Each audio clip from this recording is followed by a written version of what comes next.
Test, test, test. Oh, there it is. Don't know why it happens, but it happens every time the stream PC gets restarted. Hey, welcome back to the Build Show. We are live. Some giant idiot. Welcome back to the Build Show. Ant-Man, you are first over there on the YouTube. Tat over on Twitch. I love the dancing emotes. I appreciate them. Over on Twitch, Dadbods and Drop Shots. Welcome back to the Build Show. Carl Marksman. Welcome back to the Build Show. It's build time. Some giant idiot said intruder alert. I apologize. That was the oldest of my offspring. He was running around outside in the rain. I have no idea why. Damn time. Start, please. We're starting. Welcome back to the Build Show. Welcome in. Come on in. Get comfortable. We're going to be building a PC for the next hour, 2 hours. And then we're going to build another one. So let's go. Yeah?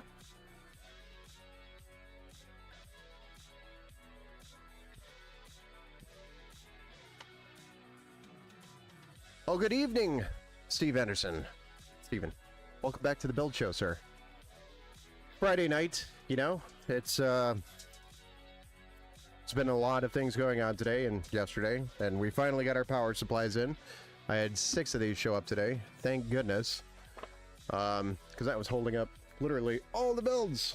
So I don't know what the deal was, but all of a sudden they were not available, even though they were available when I ordered them, which was strange. So we had a little bit of an inventory issue getting these here, the power supply, that is. But they're here, so now we're doing builds again. Yay! All right, so let's go ahead and push that button.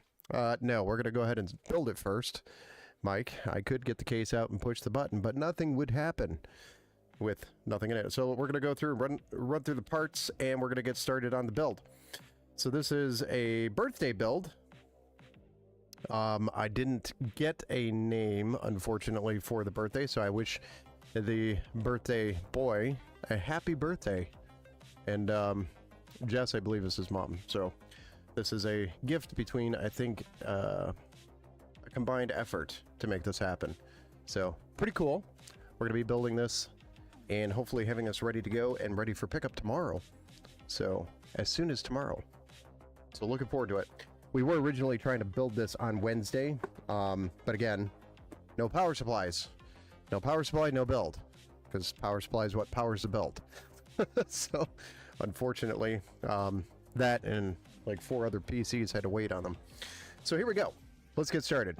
The Ryzen 7 7700X, which has got 8 cores and 16 threads and a maximum boost of 5.4 gigahertz, is going to be the CPU of choice for the build today. Getting us on that AM5 platform that we want to be on for future upgrades is the B650 along with that CPU, but it's the Gigabyte B650 Gaming X AX V2. Say that 10 times fast and tell me that you did not mess it up. But this is a great motherboard because it has all the features you're going to need on a relevant PC for today, especially that AM5 platform, which is going to be supported until 2028. So highly recommend, if you have the budget, to get on the AM5 platform. It is going to be the best future-proof system that you can build. Next up is our contact frame. We're going to be using for the CPU, of course, is our Thermalright AM5 contact frame. Really all that does is secure the CPU to the board, but it also keeps the CPU as flat as possible, so when it makes contact with the cooler, it will make the best contact it can possibly make, and better contact equals better cooling. So that is the idea of the contact frame, and they're only like $7, so it doesn't make any sense not to do it, especially if it benefits cooling for your CPU. It's worth it, in my opinion. Next up is our RAM. We have 32 gigabytes of DDR5 6000 megahertz CL36, which is 216 gigabyte sticks in dual channel. It's the G.Skill Flare X5 series. That is our RAM right here, the Flare X5 by G.Skill. Super stable RAM for DDR5. I've used these in a lot of builds and it's been rock solid. We've only ever had a couple of bad kits, and out of all the kits that I've used, that is a pretty good sample rate. So pretty good kit. 1 terabyte M.2 NVMe SSD, which is the storage on the system. The motherboard has 2 additional slots after we use or fill this one up, so I believe there's 2 additional slots on the board, which would allow 2 more SSDs later down the road if you want to add, as well as SATA storage if you wanted to add SATA storage as well. So you have a start with 1 terabyte, should be enough for a few games, and once you get down the road and you want more storage, it's very easy to install new storage into the system. So, and you can also bring it back and have me do it if you need some help doing it. The graphics card is the NVIDIA RTX 4060. We have the MSI Ventus. These are becoming very limited. What I mean by that is they're very difficult to get. So we were really just forced to get an MSI card generally when I build. If I have a gigabyte motherboard, I'll get a gigabyte graphics card and pair the two. It's really for aesthetics. It's not going to change performance or anything. It's more just aesthetics. But the RTX 4060 is a great card to start with. It's an 8 gigabyte, 128-bit. In this price point, it's a really good card to start with. So it'll get you the ray tracing experience if you want. 1080p performance is there. You can dabble in 1440p with it if you would like to, but I think sticking in the 1080p range for this card is going to be ideal. And then as well as some DLSS 3.0 availability from this card as well. So it's a great card to start with. The case that we're going to be building in is going to be the Montech XR, which is an ATX mid-tower. It's kind of more of the modern design. You guys that have all been here before have probably seen me build in the Montech XR before. So the Montech XR is what we're going to be using for the case, and then we have some additional bottom fans that we're going to add for some additional intake. Really, it's building the system so that he can upgrade it in the future. So I know the cooler, which is a 360 millimeter AIO by Thermalright, is probably a little overkill for the CPU, and the case and the cooling is overkill, but we're building it to last and building it so that he can continue to build on this platform later down the road. And then we have some gray and black sleeved cable extensions that we added to the build. And that's pretty much it, guys. So let's get started with the build. Who's excited to do another build? I am. I do all of them. What's up, Jesse? Welcome back to the build show, sir. I'm gonna rock AM4 forever. I'm still rocking AM4. But of course that was before AM5 was out when I got on that platform, so obviously. I had stuck on the AM3 Plus. It was an 8320, I think it was, for the longest time. I stayed on that platform for a very long time before I switched. And when I finally made the switch, it was like a night and day difference. I was shocked about how different the performance was. That was a significant leap. But let's get started on this build, guys. I'm going to move the cooler, the power supply, the graphics card,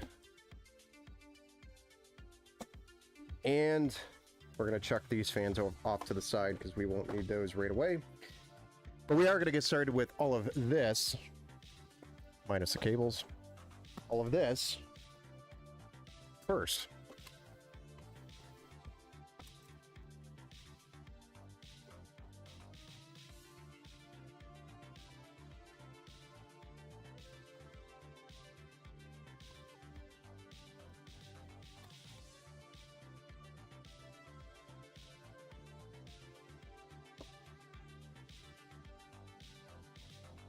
But again, this is a birthday build, so everybody wish, not Jess, but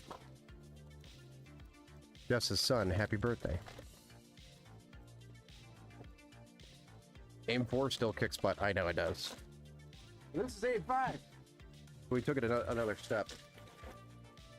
Future-proof the system. let's go right on ahead and zoom right in.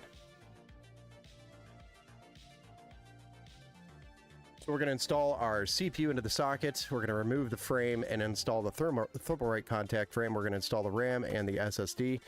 And with AIM-5 and AIM-4, we don't need any other additional contact or brackets, should I say, for the cooler. So we're just going to keep those on there. And we'll be able to move over to the case. Thank you. I unfortunately did not get the name before the stream, so here we are.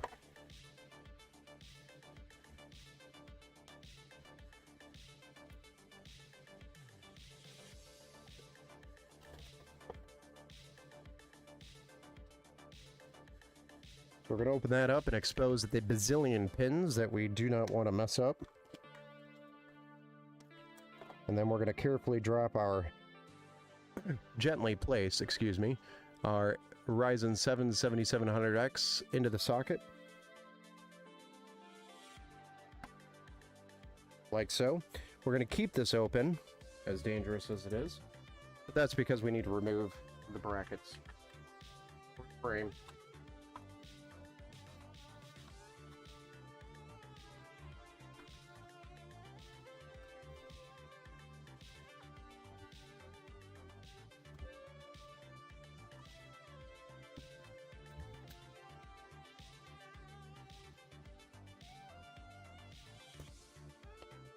And we're going to replace that with a Thermalright AIM-5 contact frame.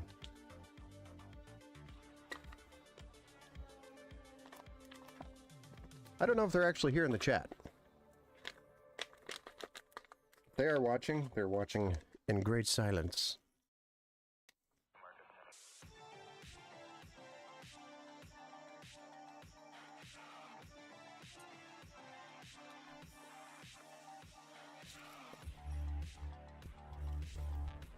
Good evening, Army Vet. Welcome back to the Build Show. It was some giant idiot's fault? How did it become some giant idiot's fault, Pat?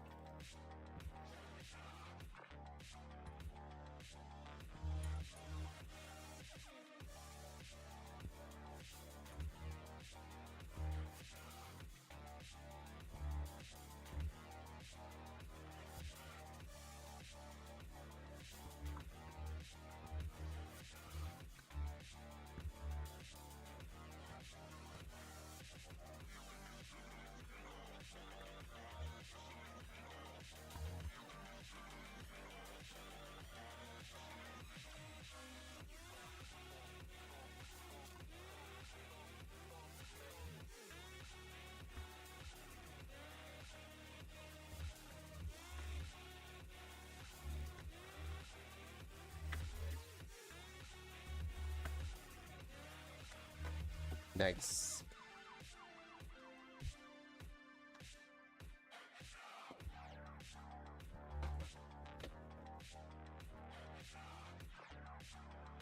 All right, so we've got the contact frame installed.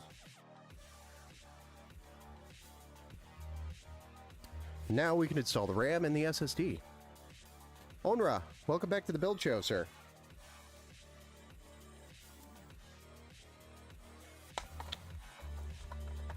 I hope everybody's Friday night is doing or going as nicely as ours.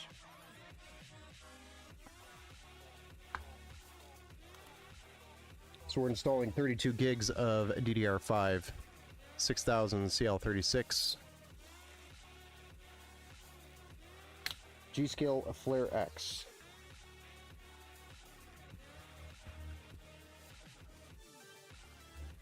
And we installed those in slots A2 and B2. A2, B2.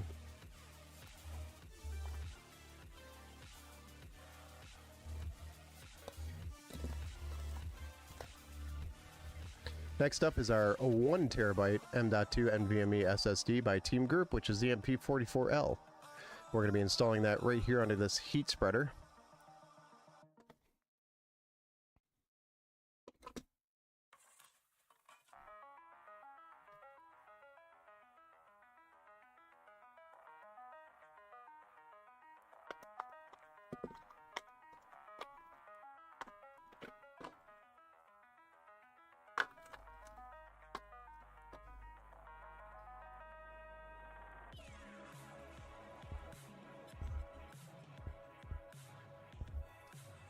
And then we're going to get our little M.2 screw out of our package, which comes with the motherboard, to secure the SSD.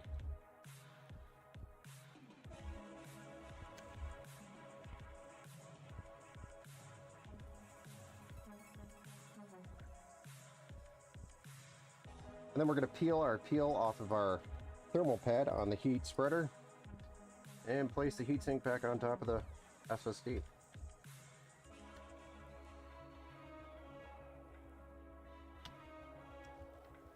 And there you have it. The SSD is installed, the RAM's installed, the CPU is installed.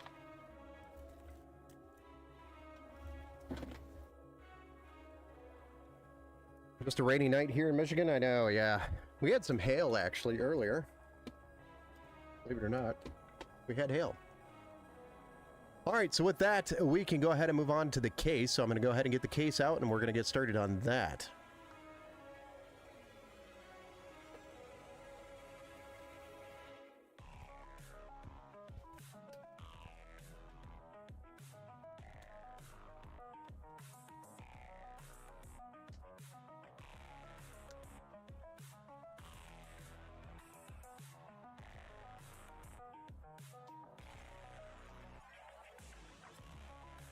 Oh.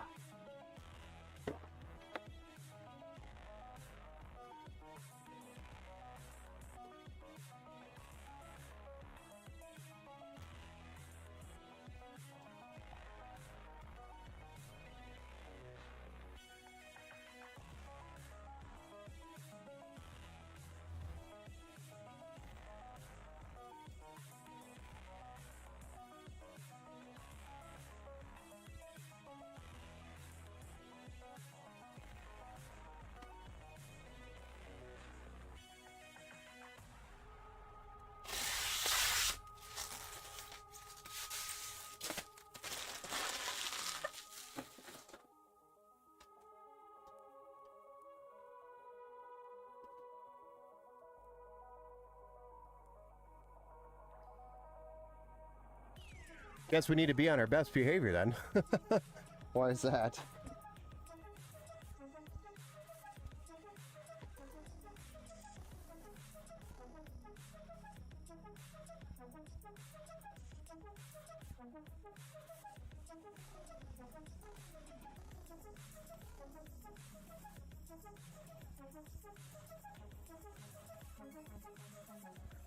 Voila! The Montech XR.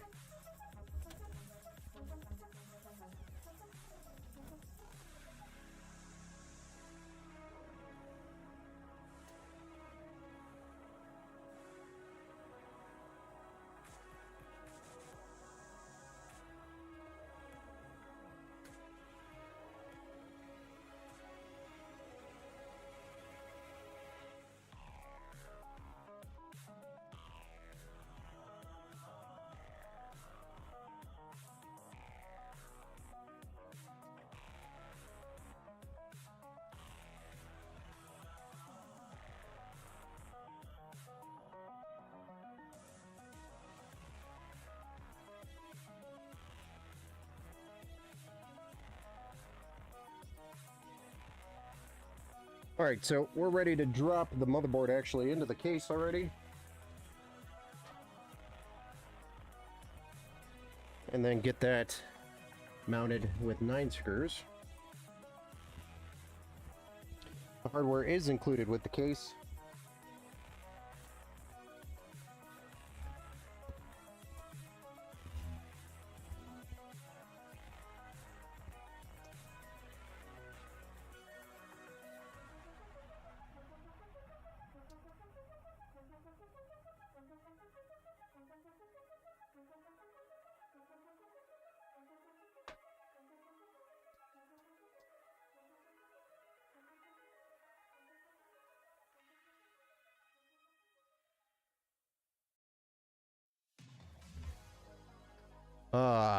Onra, which one do you like more between the Montech XR, Okinawa's Aqua 7, and the Thermaltake 270? I mean, honestly, I think I like the Montech XR the most.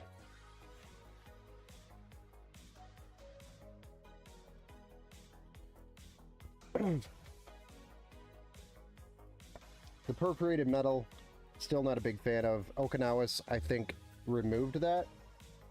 So, performance-wise, the Okinawa's Aqua 7 is probably the best.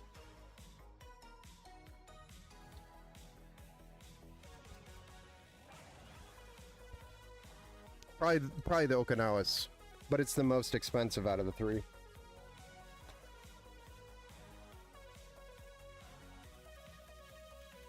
But the thermal take and the Montech have the perforated metal on the side, and I'm not a big fan of that.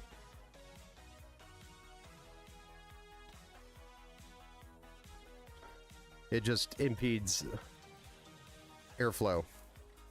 So, yes, I like the Montech probably for the cheapest, best one. But Okinawa's probably has the best value in the end with the 3 additional fans. I believe the hub on the back, as well as I don't think they have the perforated metal on the side. But Montech does make nice stuff, so, which is why I select the case. This is one of the better priced cases, and you get reverse blades compared to the thermal take, which is pretty much the same exact case, but the blades aren't reversed.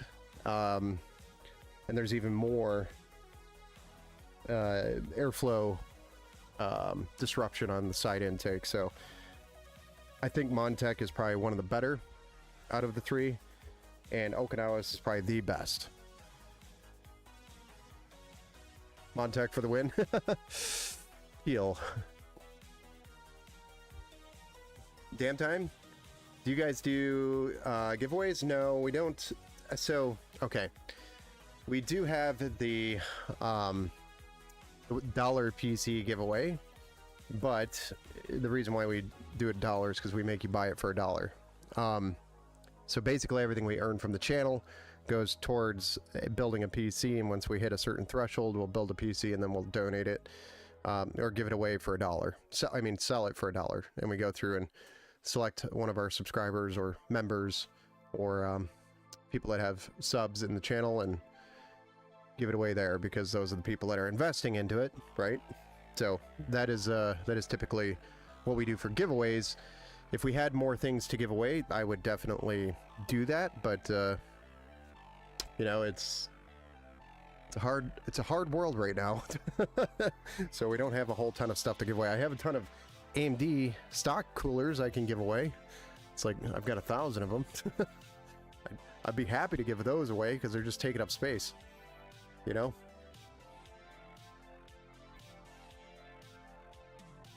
When would that be? So the last time we hit our threshold, which took forever to get there, was back in 2023, I believe. It ended up going to a local subscriber as well, so it was pretty cool because they were able to come here and pick it up because they were local. So cool, you know. All right, so we got the motherboard installed. We got our screws in place, holding it down, mounting it, and then we are going to get our front panel stuff plugged in. And after that, I don't know. EPS cables. We'll do the EPS cables so we don't screw that up.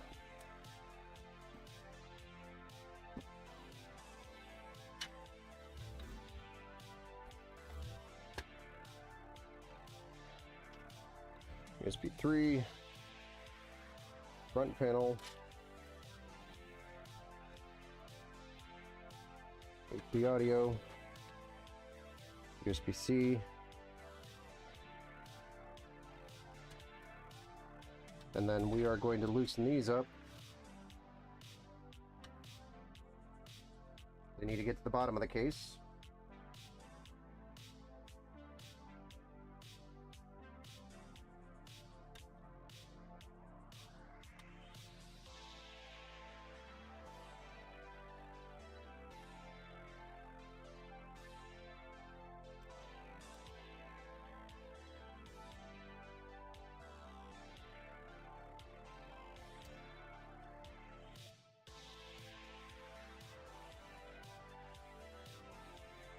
You know what? I think we're going to keep these like so, and then we're just going to add them to the chain in the bottom fans. Right? Well, I've already opened them up. Run them down.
I know, you know, it takes a few minutes. I'm sorry.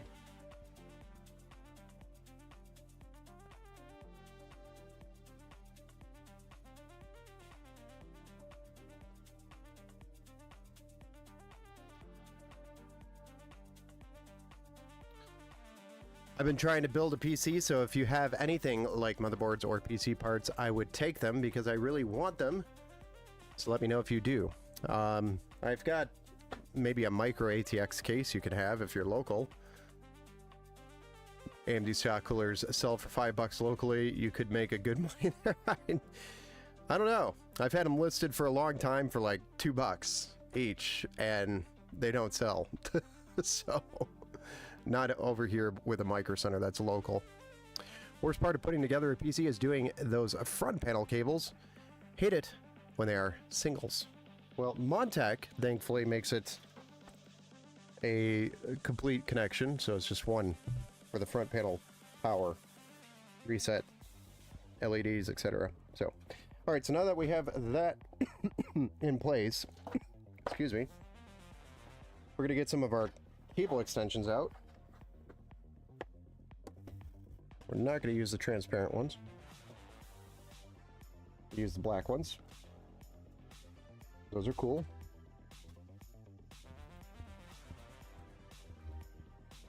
And we're going to use or get our EPS cables installed, and maybe our 24 pin as well.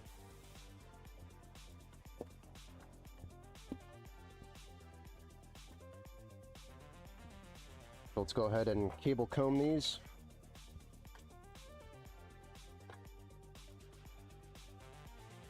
We're going to just do 2 combs for each of these EPS cables.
And then we may as well just do the 24 pins since we're already here doing them. And we're going to use 3 cable combs for the 24 pin. Seems to be just enough comb for the cable.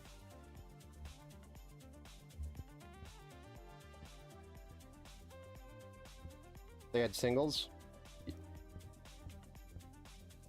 Yeah, that's the Montech Air. The XR comes with the I think the newer version of the Montech Air should have complete connections now. I think they have a revision on that. So it depends on what revision you get. If I remember correctly, I thought they did.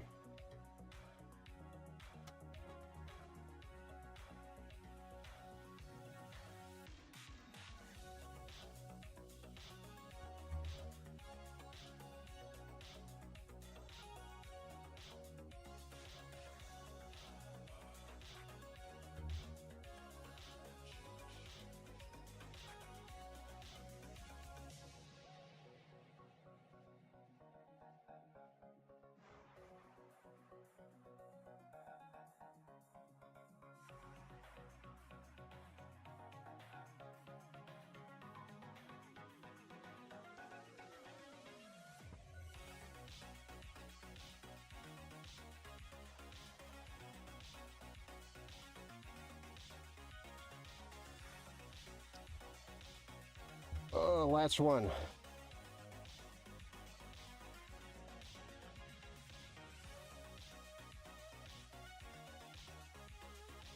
Last cable comb for the 24 pin.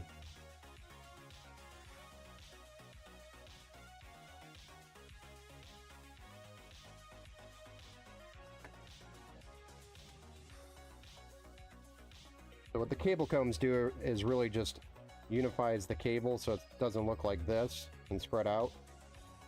It makes it just look uniform. Gives the cables order.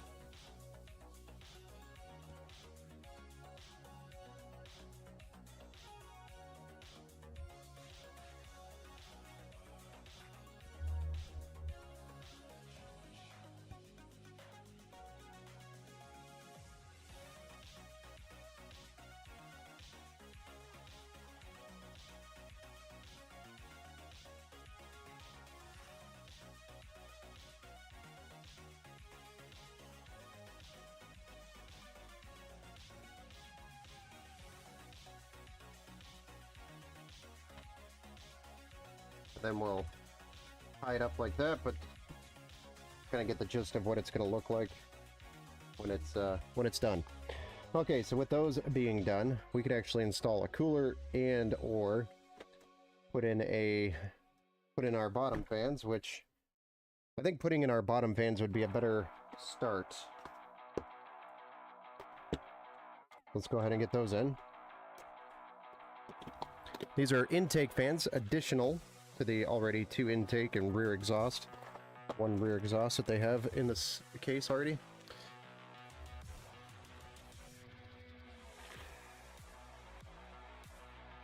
It doesn't have to be new parts at all. Well, if you are local, damn time, feel free to send me a message or reach out to me on Discord. And you're welcome to a couple of things here that I have sitting around, but I'm not going to ship anything that I'm giving away. I like to keep it local for the local folks. Unless, of course, you are a subscriber. Then I would be happy to ship you something, which I've done in the past. What are you doing down there, sir?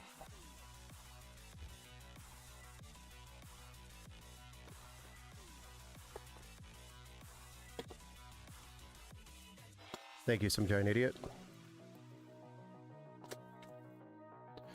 Of course, I'd get more pain in the butt one. I blame Some Giant Idiot. Boy, you blame Some Giant Idiot for a lot. A lot of things. Well, you can't quote me on that. I don't know for sure that that is actually the case, that there is a revision 2, but I thought there was. So I've seen the 903 both with and without those. Subscriber, I'm sorry, member, or preferably I'd like to keep it local. So if you're able to come pick up stuff for free, I'm totally cool with that. Stuff that I'm giving away. These are going to be like used cases. Missing a glass panel type stuff, you know? Stuff like that. Or if you want some AMD coolers, I've got AMD coolers. I've got a ton of AMD coolers here. Stock coolers for AM4.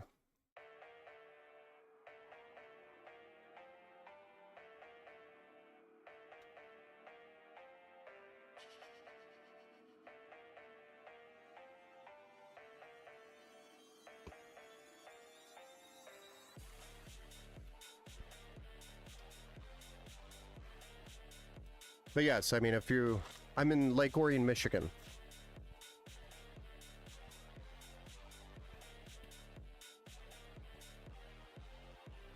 In the LO.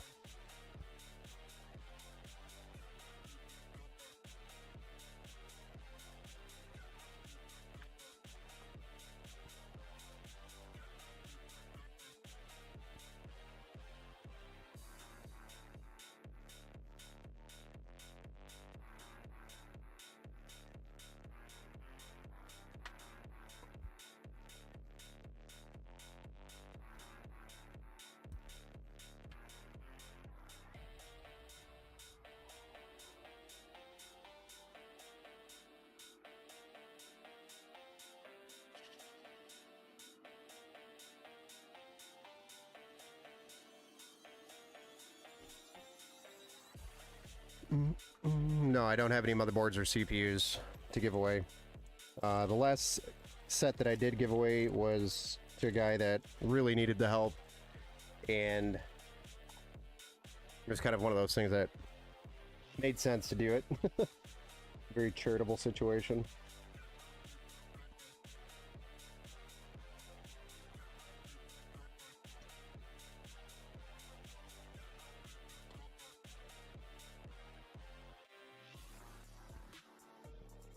We also gave a whole PC away to one of the victims of the Oxford school shooting while he was healing. He couldn't really do anything throughout the summer. He was healing up. But I said he, so I already gave away too much, but that was a interesting one. But it was super cool to get him set up on a PC. We got him a PC, a monitor, a keyboard, a mouse, and everything. But I mean, he couldn't really do anything, so he was healing. Thankfully, he healed up all from that.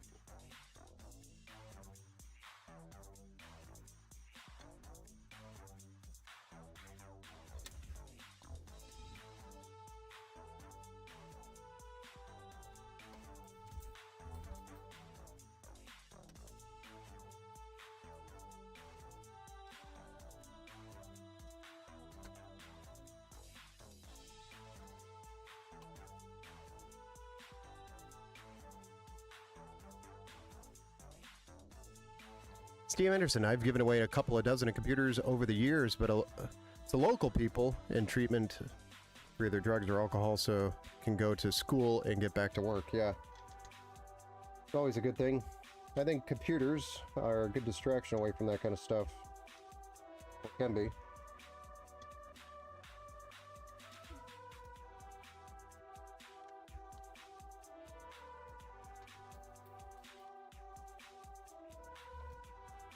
It's amazing how hard it is actually to give a computer away to somebody.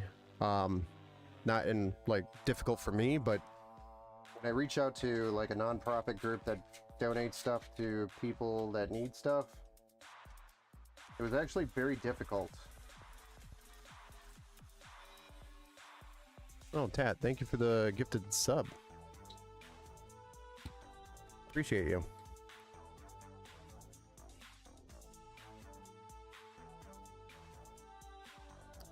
Those cables also give you more FPS in Fortnite? Didn't know that. Thought it was RGB that did that, Tat. How much for one motherboard? Do I have any motherboards? I mean, yeah, I've got motherboards here, but you're better off if you're not local just to buy it on Amazon or something like that. If you need help picking out a build, join the Discord channel and I can help you there. Picking out parts, etc. I don't mind helping people. I just don't ship parts out to people. It's just, unless you're a customer, of course, or you need something and you've been around for a while. For example, Steve. He's been around in the stream for a while and I know him. If he needed something from our Micro Center over here, I'd be happy to go grab it for him and ship it to him. People I don't know, though, yeah, I don't think I've seen you here very much. So, last computer gave away was an i9 10850K, and it had an RTX 40. That's a nice system, Steve. Very nice system. But I mean, you get the idea. You're better off probably just purchasing from a Micro Center or a when it comes to parts, if you're building your own system, just buy the parts from Micro Center or from Amazon.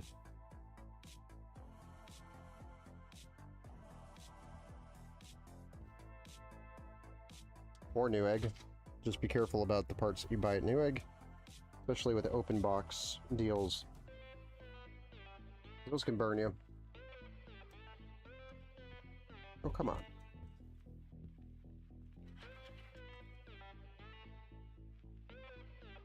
Okay, well, if that's not it, then what is?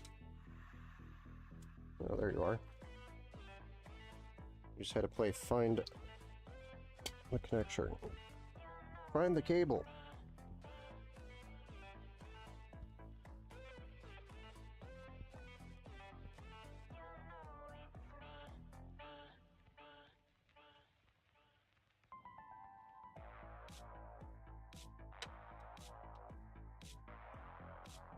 Okay, and then have this guy here.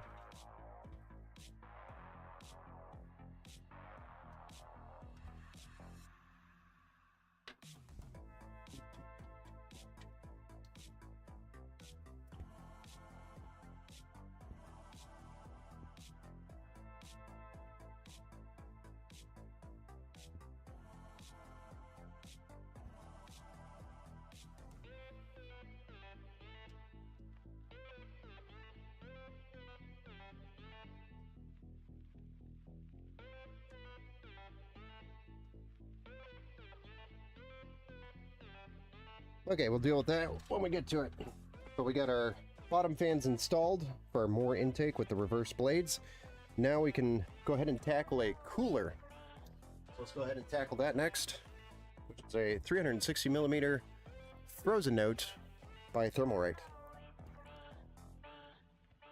I gave my system to my wife and got me a new one. Does that count? That counts. I did the same thing. I was like, honey, you need a computer. And I need an upgrade.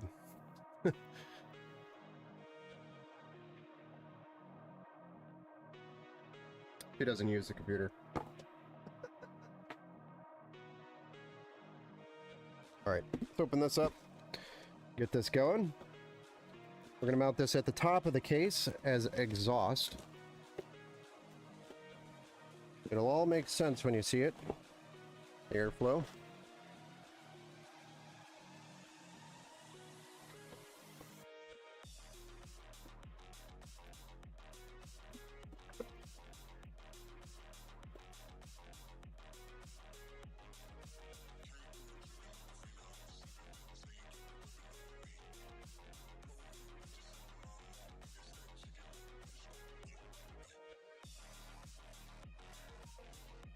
The deal was I put a computer up for drawing people.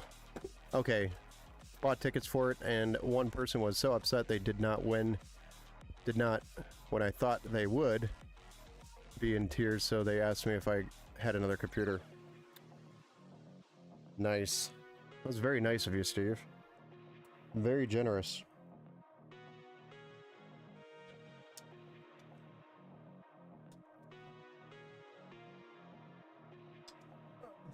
And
more twist ties. That I think I can work something out. That's when I give away the i9 4060 computer. Yeah, it's very, very nice of you. Very generous. I tried to do it on a yearly basis, giving away a PC to a family in need, especially during the holiday season. But that turned, like I was saying, that turned into a bigger nightmare headache than what it was worth, in my opinion. The only one time that it actually worked out was once. So it was rough. Had a rough patch with that stuff. So I don't know who I need to talk to or get in touch with. Do more of that, but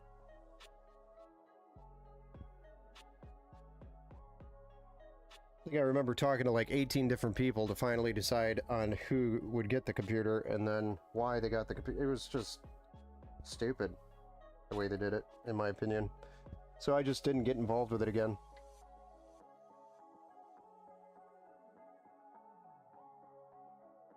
Alright, we're gonna do our little trickety trick.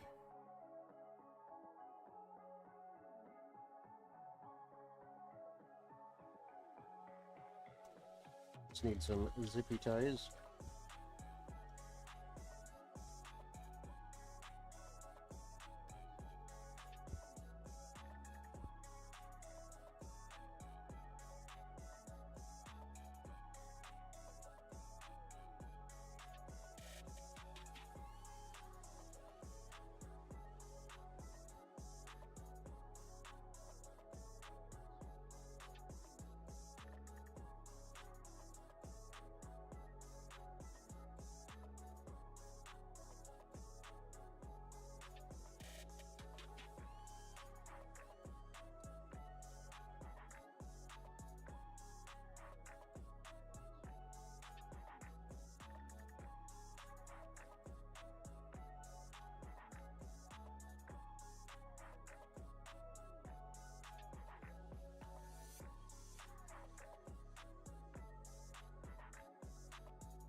Alright, so what I'm doing here is running the cables from the front to the back so they can get all of them plugged in nice and neatly, and keep the cables in the back so that none of the cables are bleeding out into the front. Keeps things nice and neat.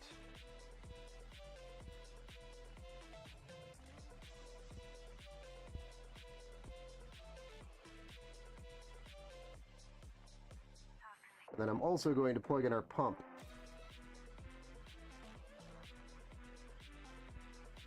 Maybe.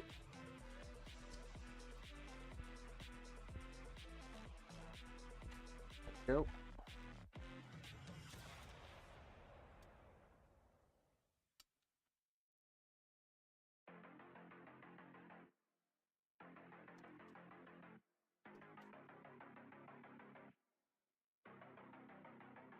Then, add some screws.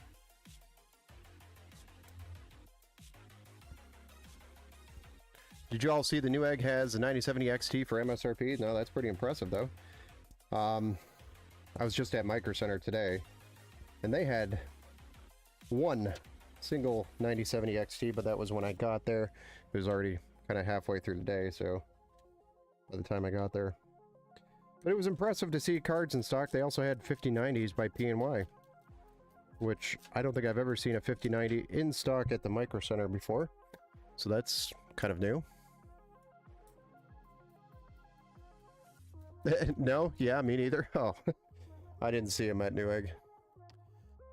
Did you know NVIDIA does not have Physics X on the 5000 series graphics cards? My little brother will have a spare when he finishes his custom loop. Leon Lee, nice, nice. Welcome back to the build show, Mikhail.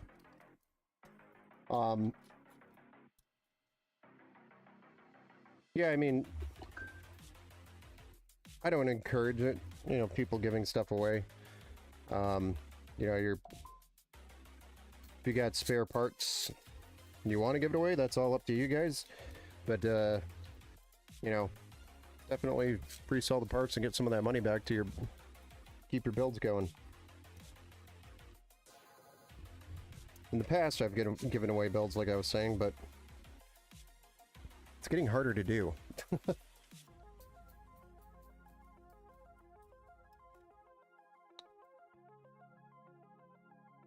I don't know how this makes sense, but I feel like the more builds I do, the less money I make.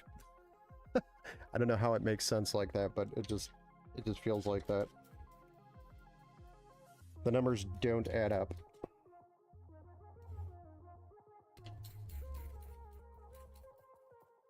Like back when I was doing like maybe one a week, it just seemed like it was always better. I don't know why. Don't know why. Alright. Try to pull some of these back through. Get nice and clean. There we go. We already got our pump in. We do, however, have to get one of these ARGB connections back around.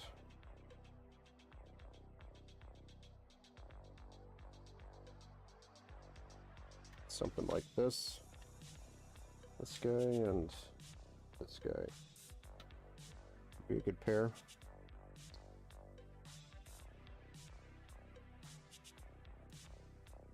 I know you guys can't really see what I'm doing, but I'm just dealing with a couple of these cables where I flip this around and put the block on the CPU.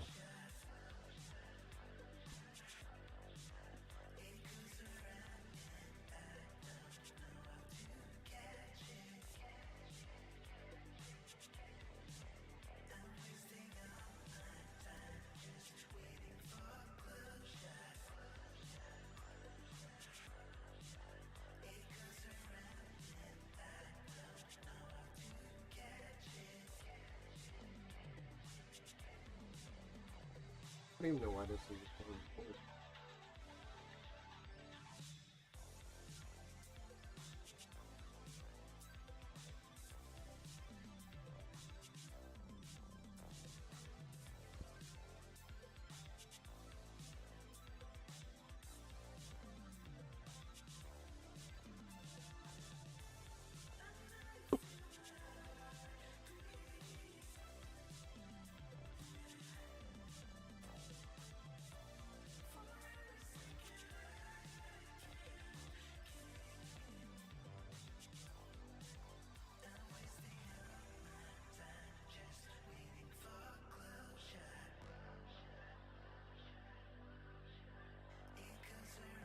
There we are.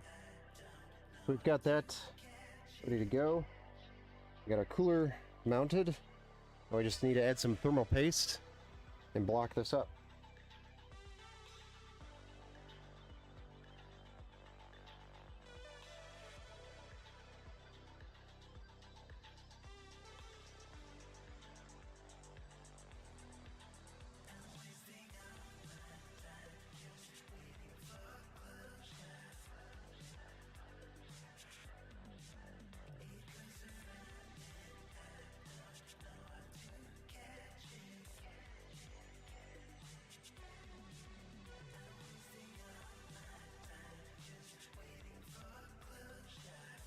Nice.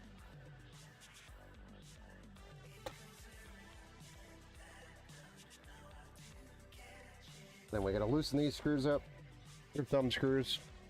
John, does he read chat? Yes. What's up, man? Welcome back to the build show. CPUs are cheap. Just been a minute since I looked up, since I've been focused on the build. Stock alert, Gigabyte WindForce RTX 5070 Ti for $852 in stock. Link in Discord.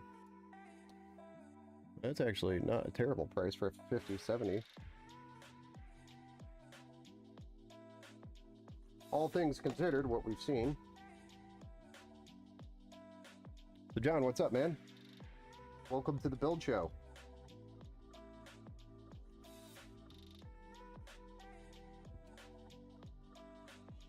Always read the chat unless I'm doing cable management. If I'm doing cable management, it's hard for me to read the chat.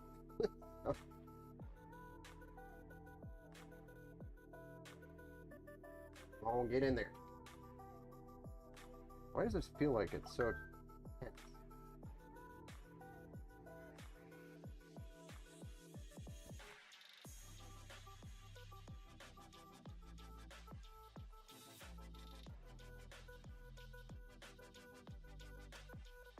There. Couldn't have been that difficult, but okay.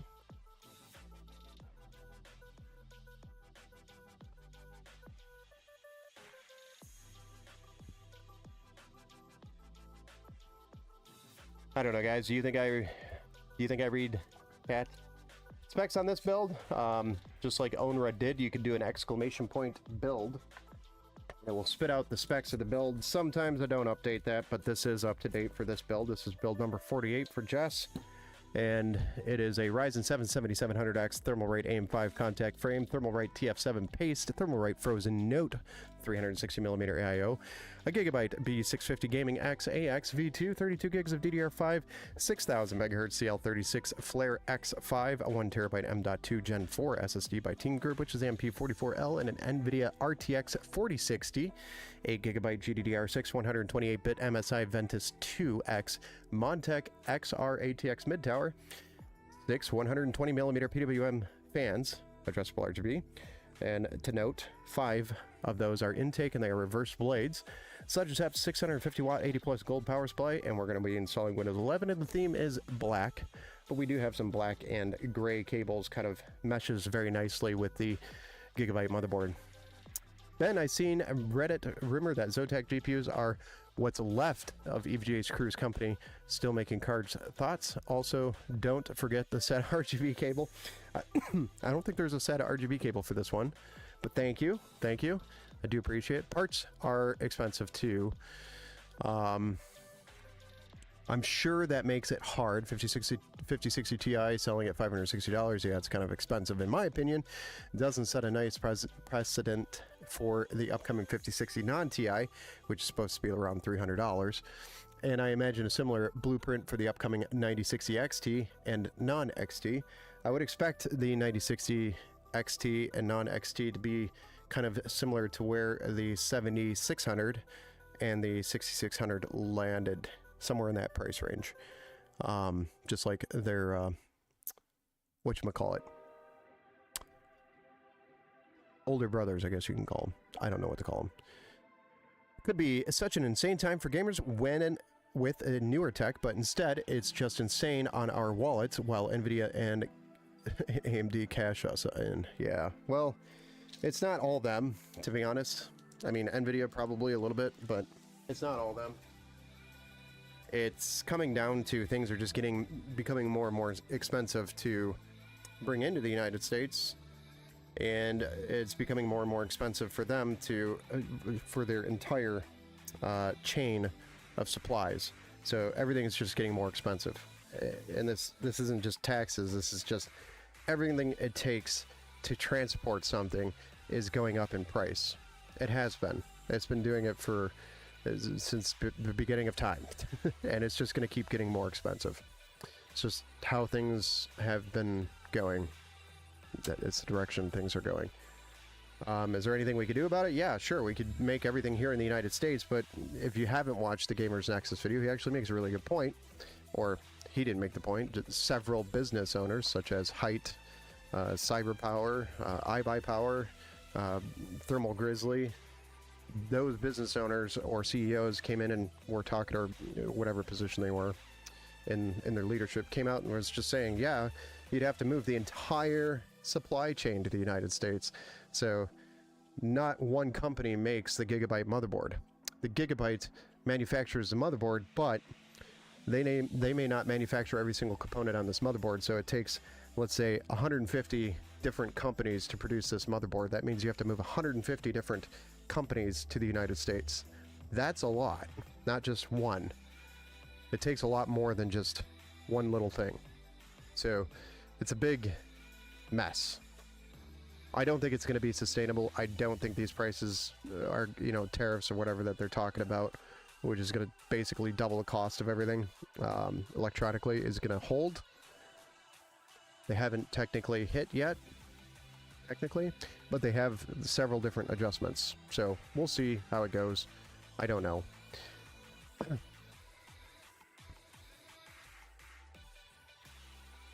I don't know. Maybe Zotac picked them up to build more cards. I don't know, Tat. I wanted to build a gaming PC for a while. I just don't have money. We're all in the same boat right now. We don't have money. Starks Outdoors. Are you a place you can walk in so I could check out stuff? Starks. So I build out of my house. The businesses ran out of my house. You're more than welcome to come in here and check things out and talk and whatever the first half of my house looks like a computer store. I am not kidding. It's just parts all, as far as the eye can see. So, when you walk in here, you would understand. But yeah, you're welcome to come in.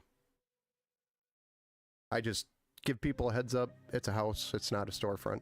But I do have plans to have a storefront in the future.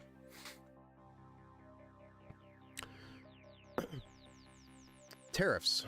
Yeah, Steve, tariffs. I'm a sub. Well, welcome to the Empower crew. Welcome to the build show, John. But Starks, welcome to the build show too. Intel backpedaling on Sparkle's claim for a 24 gigabyte GPU seemed so promising. I hope they are cooking more GPUs to compete at the entry level and even mid-range GPU areas. It would be nice to see. I think Intel's doing it right.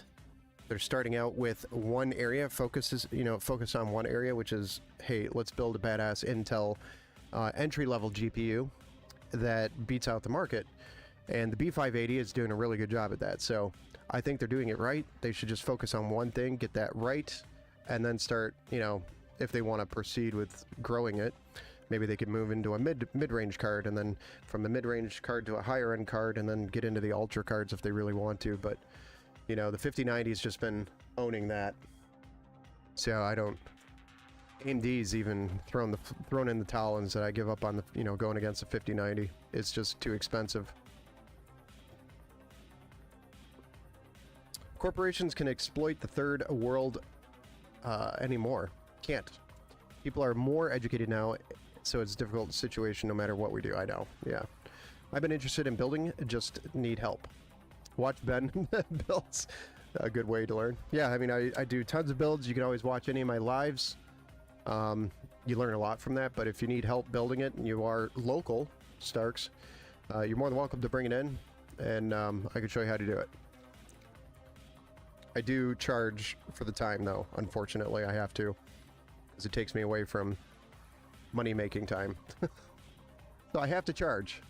But if you watch the build streams, you can learn a lot for them. That's free on YouTube.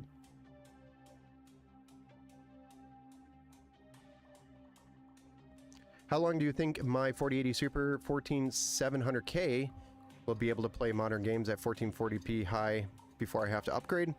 Right, guy, I think you're going to be good for at least the next couple of years before you start having to think about getting a new card.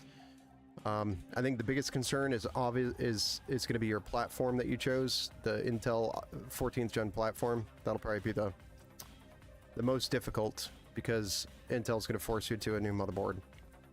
They already did from the 14th gen, so the highest you can go on that platform is the 14900K S. Did they make it 14900K S, or did they just stick with the 13900K S? And didn't even bother after they had all those issues. I don't remember.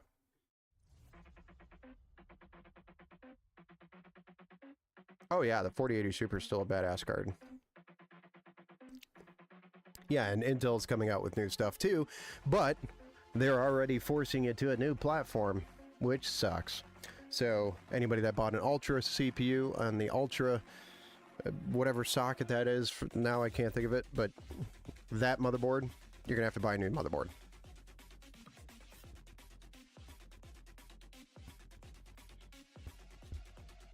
Thank you, Jess. I thought they gave up on it. I didn't know that they ever released it, and I've honestly, I haven't even touched a 14900KS because of all the Intel issues that we had. So pretty much everybody was wanting AMD after the Intel issues came out. So I never got a chance to touch a 14900KS. So maybe one day I'll stop in and touch yours. That sounds weird. Just to say I had. Socket 1851. That's such a weird socket name. Why does it stick with the 1200, 1700? I know, that's why I forget it. It's because it's 1851.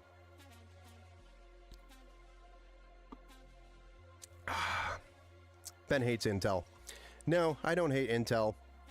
I am just a little sour, salty when it comes to Intel because of all the RMAs I had to do for them and all the issues and all the BIOS updates I had to do. It was a lot of work, and I had to do that under warranty. It's all because a company can't get their crap together. A multi-million-dollar company will give you that.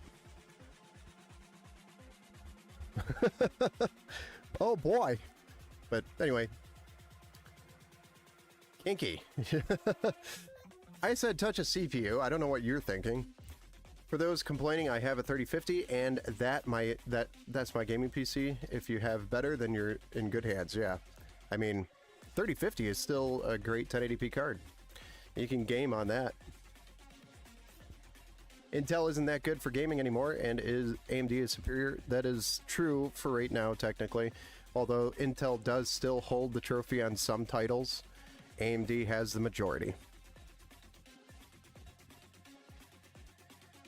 Right, I guess they would be an SI nightmare during the voltage issues. Yeah, it was a nightmare. You know, reaching out to all my customers that had Intel chips. I'm like, hey, we got to do a BIOS update. Nobody responds. And I'm like, hey, we really need to do a BIOS update. You know, yelling.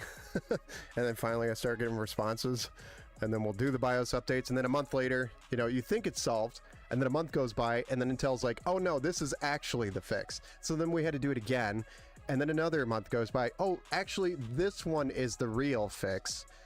So they sent out like 8 different BIOS updates that were the fix that I had to do, and it took me, you know, it was a process. Hey, what's up, Alex? Welcome back to the Build Show. And I'm doing these remotely, so it's not like I'm just pumping it out, you know, one by one physically. I'm doing these remotely over the phone, walking them through the process, yeah, people through the process that, you know, aren't even probably comfortable doing what we're doing, but that's just to ensure that, you know, their computer doesn't cook its own CPU. What's up, Alex? Welcome back to the Build Show, sir. I got my system in January, so let's hope it's now fixed. You'd be surprised if it's a did you get it through us? Because if you got it through us, you definitely got the latest BIOS, and that was I think the last one was like a December update. Oh, you had to browse through like 15? So yeah, if you got through the latest past December, I think that was like the last known issue fix for December of 2024 was last known like BIOS that fixed those voltage issues with the CPUs. The Bug 23, do you do multiple builds in a night sometimes? Yes, tonight we're supposed to do two builds. So 49 will be next, and that's if we can get through this build in time. I'm just answering a ton of chats here for you guys right now, because we seem to be on a roll. Lots of good questions coming in. Still good. You seem to make them so fast. Yeah, I know it goes pretty quick. We're an hour and 18 minutes on this one, and all we have left is a graphics card, a power supply, and some cable management, so almost done. Still good on them. Have competition, so... Okay, wait.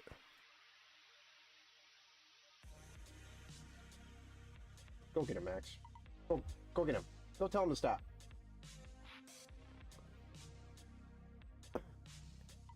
I got into PC building late and have been all AMD, but the years of knowing tech, I know Intel held the crown undoubtedly for a while. Oh yeah, Intel held the crown for a long time.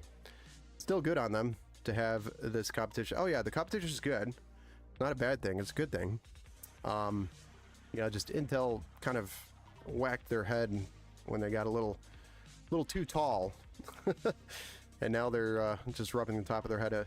Which order is next after this, Jess? It's going to be a build for Alex. Nova Lake socket 1954 is coming. Wonder if that's going to include a Tommy gun. Coral Reef. Hi, hope everyone's going well. Hey, everything's going well. Thank you for stopping in, Coral Reef. Welcome back to the build show. When are the next steps of this build? Well, I mean, I could just stop talking and keep doing it. So we could do that. So next is the graphics card, which is an RTX 4060 by NVIDIA, MSI. This is the Ventus 2X in black. It's the OC edition. Get this one opened up, slap this in there.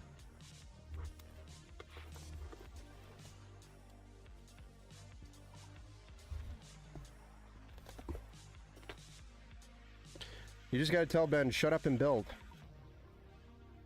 That's all you gotta do. Shut up and build, Ben. Sometimes I ramble a little too much, right? They got greedy. NVIDIA or Intel?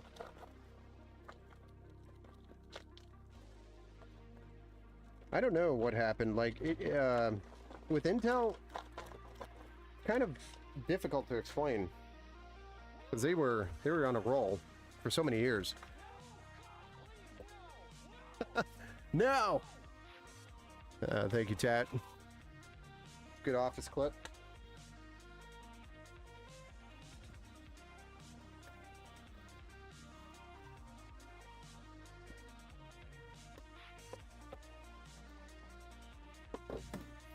I don't know if anybody likes... Oh yeah, that went loud.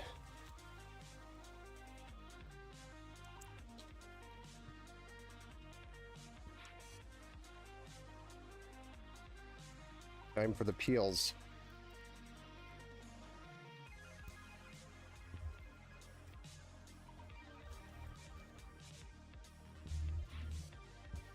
Nothing on the fan. Dang.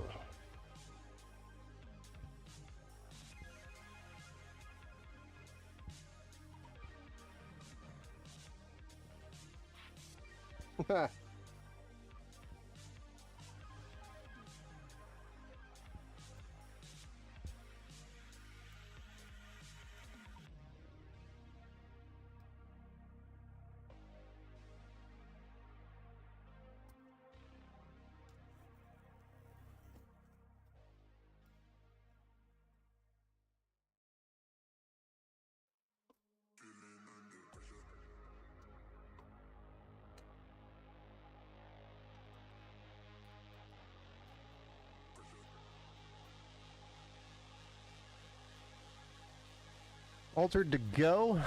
As Steve Anderson, stockholders like greedy companies. It makes stockholders money. Yes, of course it does. Not gonna lie, I was a stockholder.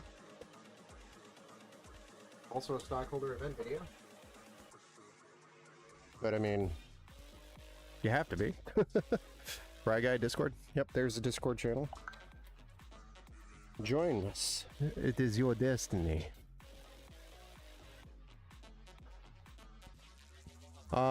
Cool Marksman Discord has only let me read. Can I post or react? Anything I missed doing on adjoining? You know what? Let me check on that. Sorry about that. We went through and did some permission changes because we had some spam come through our server and it was just pinging everybody and creating all sorts of havoc.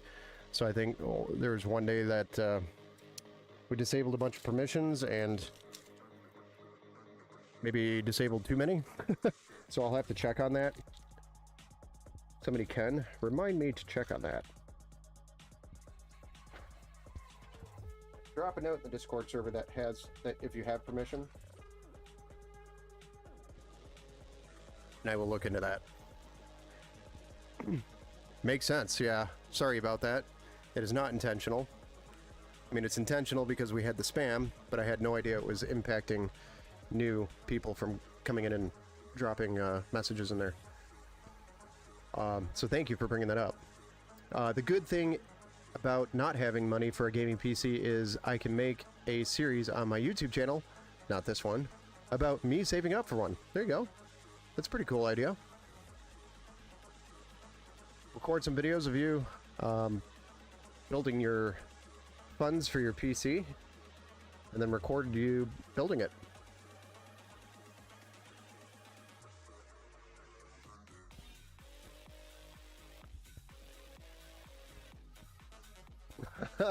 yeah, I know a lot of people mute it.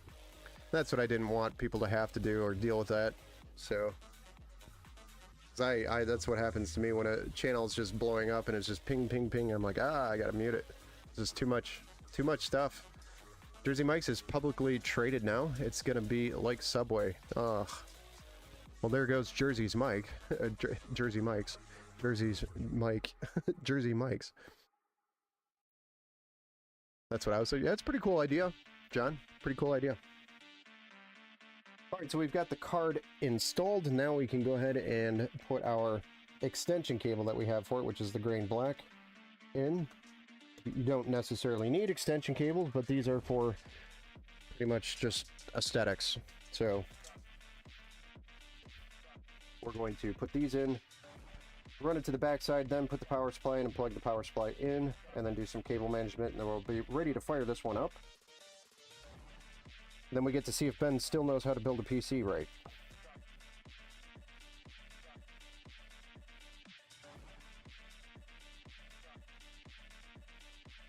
Or if Tat's going to play the failed trumpet again.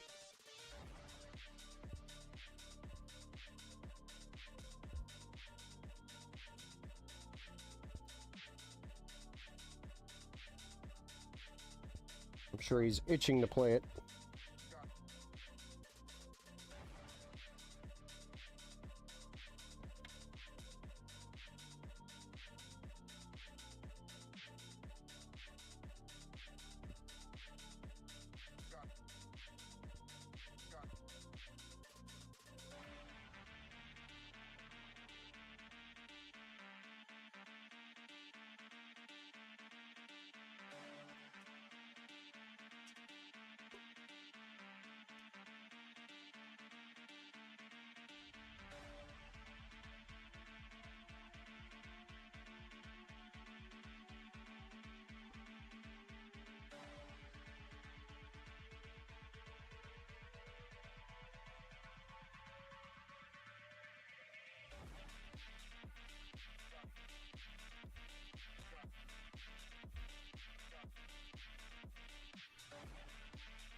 Goodness, a little tight fit there. We got it in there.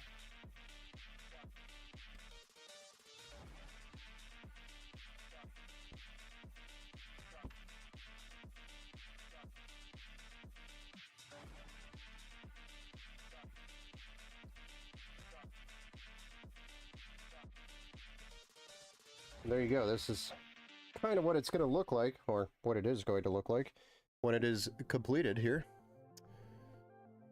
Thank you for the like over there on Facebook, and you as well, Brendan Sarks, and Guy with a Guy, also over on Facebook. Thank you for the likes. Your Discord is a good place to join if I'm getting one of your PCs, in case I have questions. Yeah, it's a nice place to join. A lot of people answer questions there. I answer questions in there, but of course, when you purchase a PC, you're more than welcome to email or call me directly for support as well, which is a lot quicker to get a response than dropping a comment in the Discord channel. But Discord has a ton of people there, and a lot of people are happy to answer questions. It's kind of like a community of geeks and nerds that enjoy this stuff. So it's always a good place. We also game in there too. So if you are looking to game with us, more than welcome to join.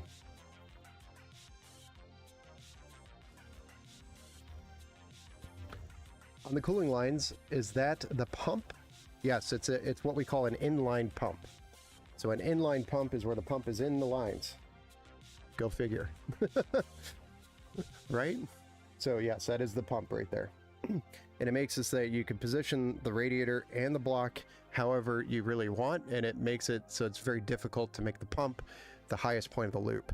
So there's always liquid in the pump. So an inline pump is actually a good pump.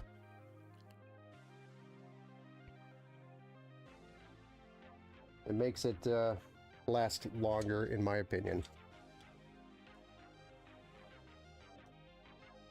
It's least likely to dry up and burn out. Hey Zach, what's up? A little bar later? Maybe. Maybe. I got one more build after this one here, so might play a little bar. Bar is beyond all reason, guys. It's an acronym. I don't actually go to the bar. I'm not very good at going to the bar. I'm a married man.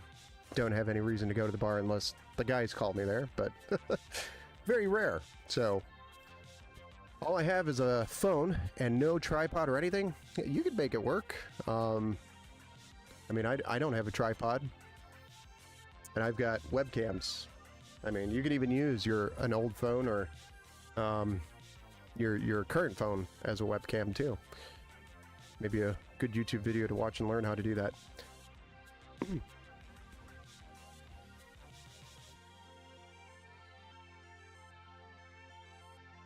Steve says, Intel chip manufacturing starts here in the USA. TSMC will get a break. Yes. So it'll slowly, it's like a 10 or 20 year process before all of these companies move over to the United States, because eventually they will, I think, start manufacturing things in respected countries, because they'll find out it's going to end up being cheaper than continuously transporting things. I have a S24 FE that I got as a gift. An S24 FE. I don't know what that is. Oh, a Samsung Galaxy. Gotcha. Got it. My brain just took a dump there. Which reminds me, I need to get back to The Last of Us Part 2. I'm using the RTX 4070 Ti. No upscaling. Nice. Nice. Oh, you're doing some work over at the Intel site? That's pretty cool. As far as I read, Intel plans on using TSMC for their dies still right now, yeah. Yeah, I figured. It's a long process to move all of these things over here. So, like I said, on a motherboard, it's not just one company putting a motherboard together, and it's the same thing with graphics cards. But a motherboard literally has hundreds of companies manufacturing these components that get installed onto the motherboard. So it's not just one company moving to the United States to manufacture in the United States. It is that company and 100 other companies that they have to either find another place to supply from, or which doesn't exist in the United States, or something, or those 100 companies have to move too. Just to give you an idea, there's just a ton to it. It's not just one company called Gigabyte that's, you know, manufacturing things in Asia. It's more than that. So Hey, what's up, Young Joe? Welcome back to the Build Show, sir.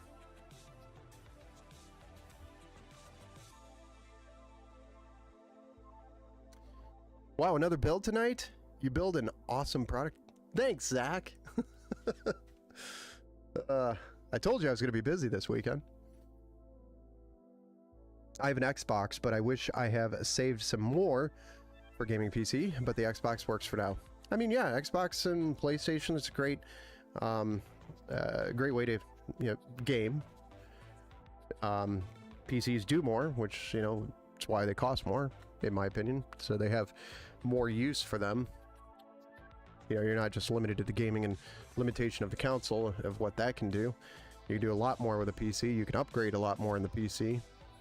You're not just limited to upgrading storage. So it's a whole different platform.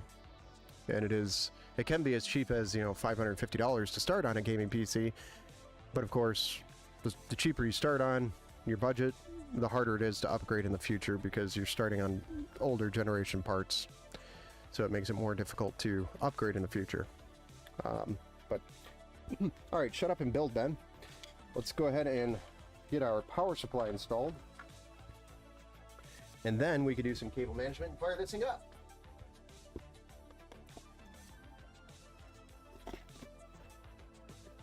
Love that GPU. Yeah, the RTX 4060 is a great card to start with. You can literally throw any game at it and it will run it beautifully. Still, today. I want to stream, but the only thing I have is a laptop that isn't that good. What's the laptop specs? Do you know? Because you'd be surprised, it doesn't take that much to stream, especially if you're not streaming a game. If you're streaming just video, it actually doesn't take that much to do it.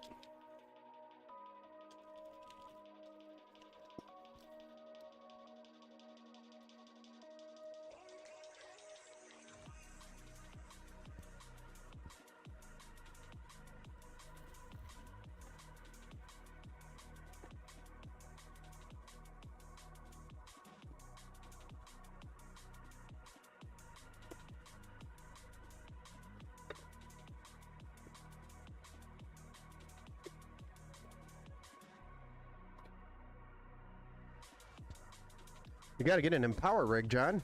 I think he wants to build his own, which, I encourage people to do that too. It's what you got? You got this exact one, Joe? The MSI Ventus?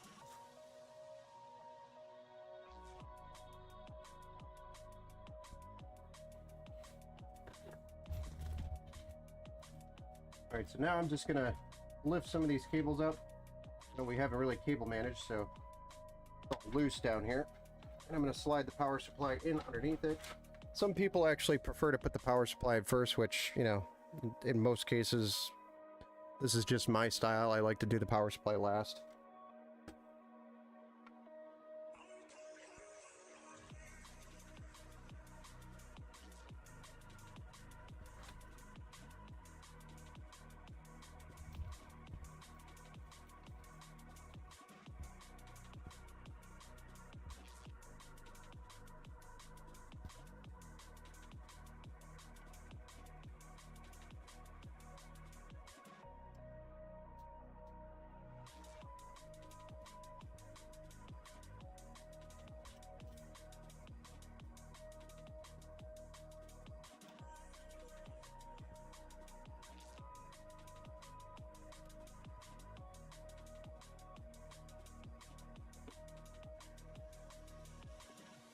And then we can lay it down. The reason why I do this last is so I don't have all these power supply cables flapping around. And I know there's a ton of cables here. But now we just have to put this puzzle together, which is basically what I do in the end. So it's a ton of cables here. We're just going to put it all together, do some cable management, clean it up, and then we'll be able to fire this thing up. I just got to do a little bit of sorting here.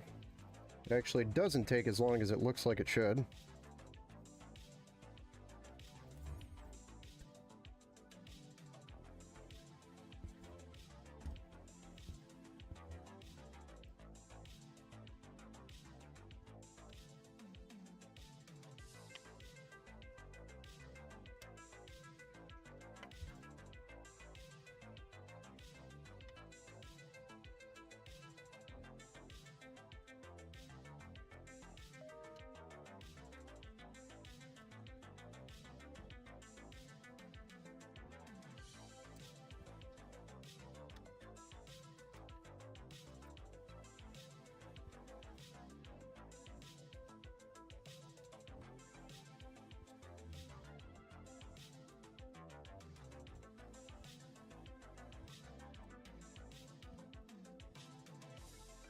Just trying to do it in an organized fashion so not everything's tangled up like crazy. So if you take this apart later, it'll be really easy to kind of find a cable and pull it apart. I try. Alright, so there's those. Really all we got to do is put a zip tie up here, which we got here.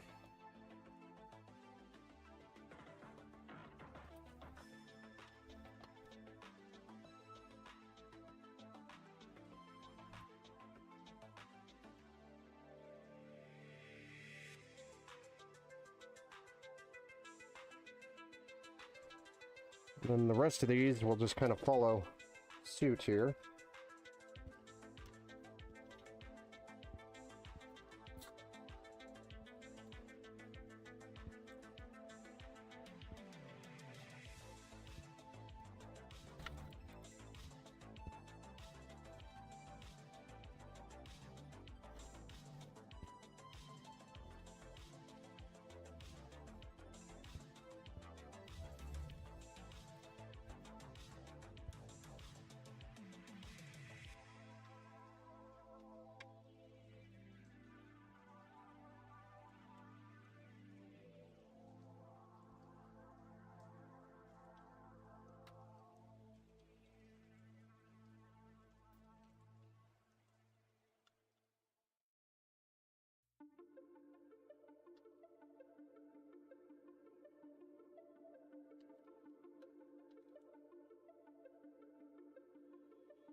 Robert Tomaszicki, welcome back to the Build Show. Bazooka Builders, welcome back to the Build Show. Nice, Young Joe. Nice. Yeah, I thought that's what you were talking about or meant, was that you have that exact GPU, which is pretty cool. Pretty cool.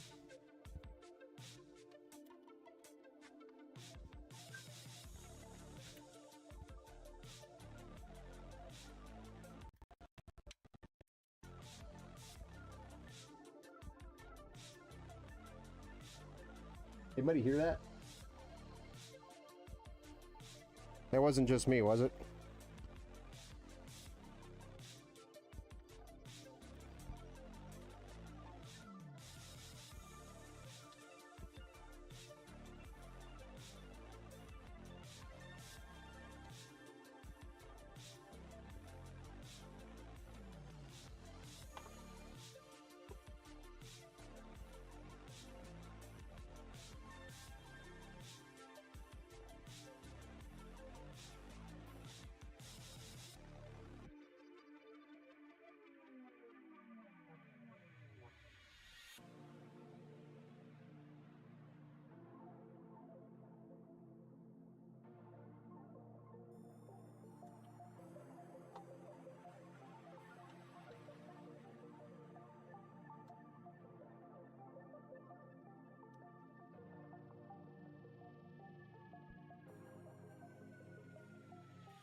John says Intel i3 1215U. That's not bad. 8 gigabytes of RAM, DDR4, 1 terabyte SSD, M.2, 256 gigabyte. So what you could do, you could get away with that, John. I think the number one thing you want to upgrade, which is actually relatively cheap, is the RAM. So 8 gigabytes, not really enough. The i3, it can actually handle it. If you're just doing video, you're not gaming and streaming, but on the same system. But if you're just doing a video like this, you know, one webcam, then you should be just fine doing with the i3. But definitely more RAM, probably 32 is what I'd recommend for Streamlabs or anything like that. which is relatively cheap to upgrade and can be done on a laptop. Most laptops. Everything else is looks good. You could probably do it. Should I get a 4060 to stream or an AMD GPU? If you're gonna go AMD, 7600 XT, but I prefer NVIDIA if you are streaming, gaming and streaming at the same time on the same system because of the encoder. Ant-Man, welcome back from your slumber. Haven't seen you in the chat in a while. I'm using a capture card to stream on my Xbox. Okay. Yeah, you could do that. It'll work. But the RAM is probably the most limiting for you right now.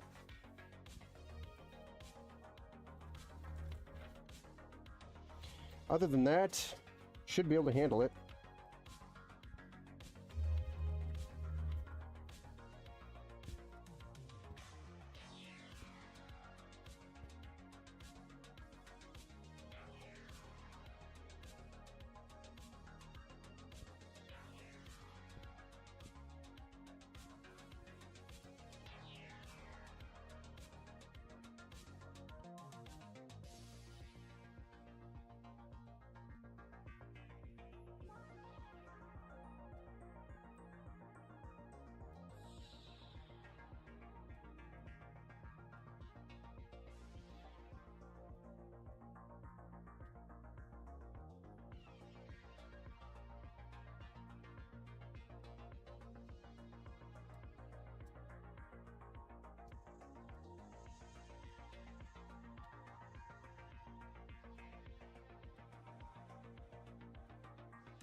Do.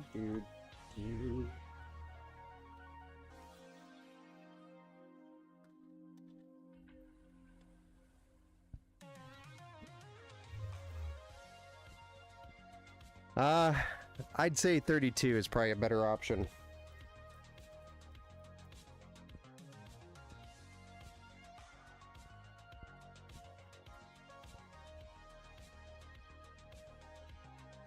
For streaming, definitely try to get up to 32.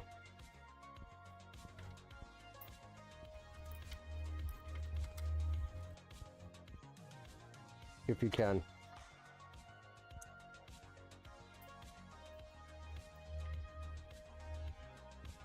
Oh boy, this is gonna be tricky. Yeah.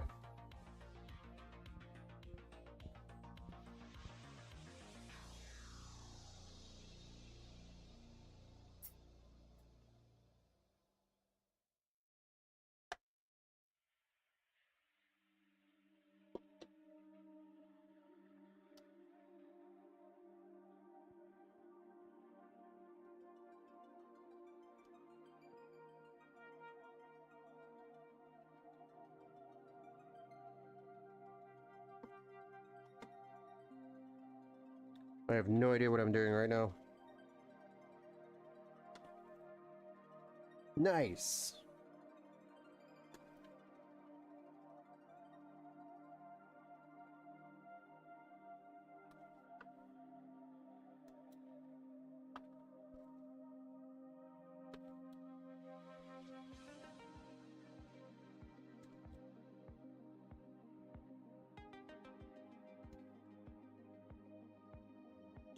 Do.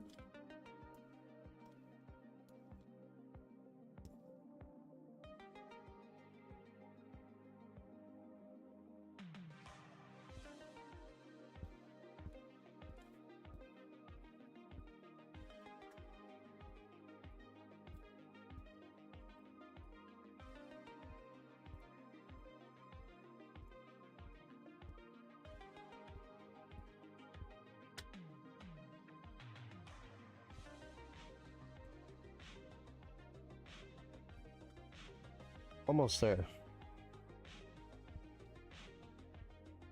Almost ready to fire this thing up. We're getting close, guys. uh,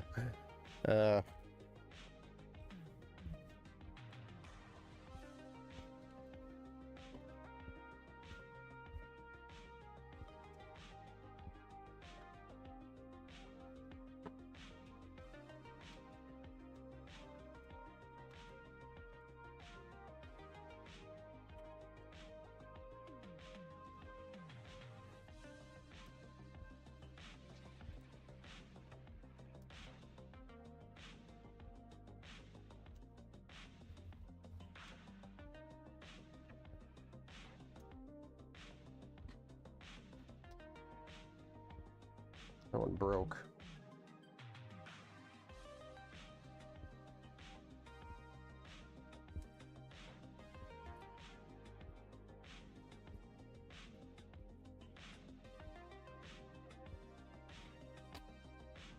What do you guys think? About as clean as it's gonna get?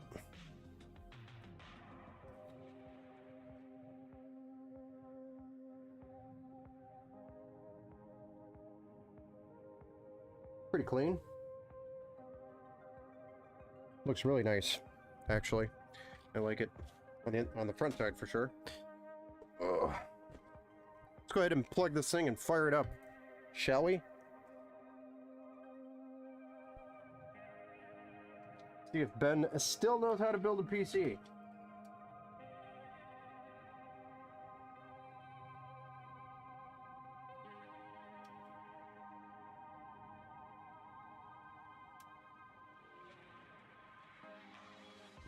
Jess, by chance, are you guys in the chat here?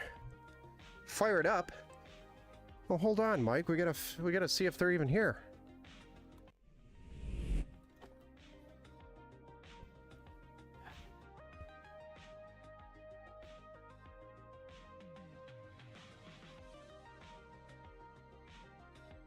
Reinstalled Windows as a part of my operation. Fresh Start. I love the name of the operation. Operation Fresh Start. It always feels so good to reinstall Windows, but at the same time, it feels good.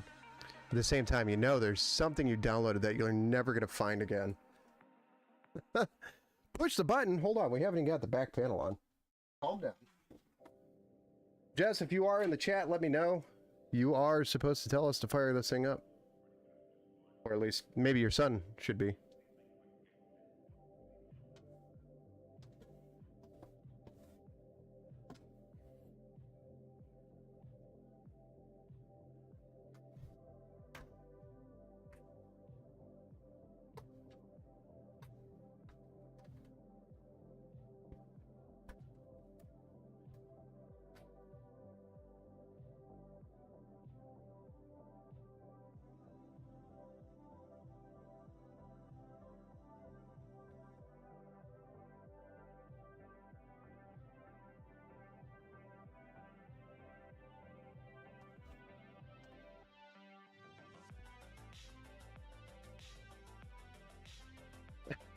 Wrong Jess, yeah, sorry.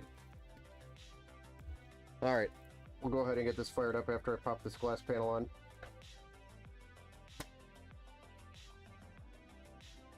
Alright, we're assuming that they are AFK. We're going to go ahead and push that button. Set fire to the rain. We shall. Robert still had NVIDIA drivers. How do I make sure it's all clear before installing the 9070 XT? Robert, DDU, display driver uninstaller, is what you want to run. Run that before you install the card.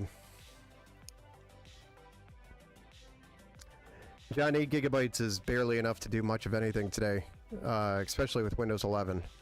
If you open up the task manager and then go to processes and look at your RAM, or I'm sorry, performance, and then look at RAM, you can look at your RAM memory percentage used, and it will probably be close to 100%. He's procrastinating. I know. Here we go. 3. Well, this is actually 3. This is 2. So 3, 2, 1. Punch it.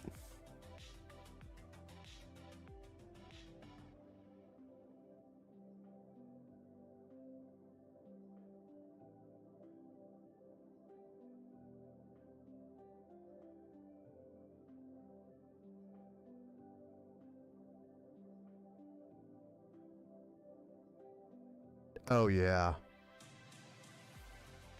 Hey, we got a post, so that's a good sign.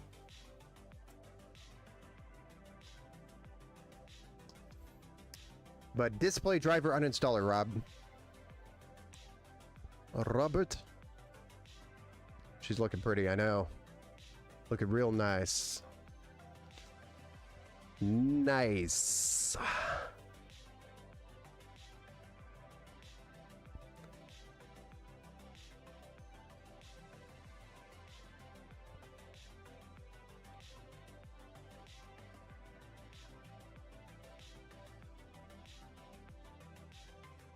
One down, one to go.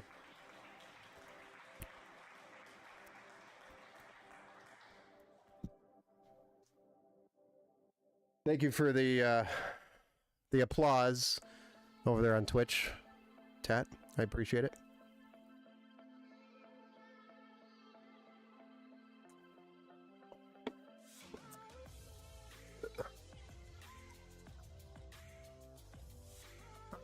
Let's go see if build number 2 is ready.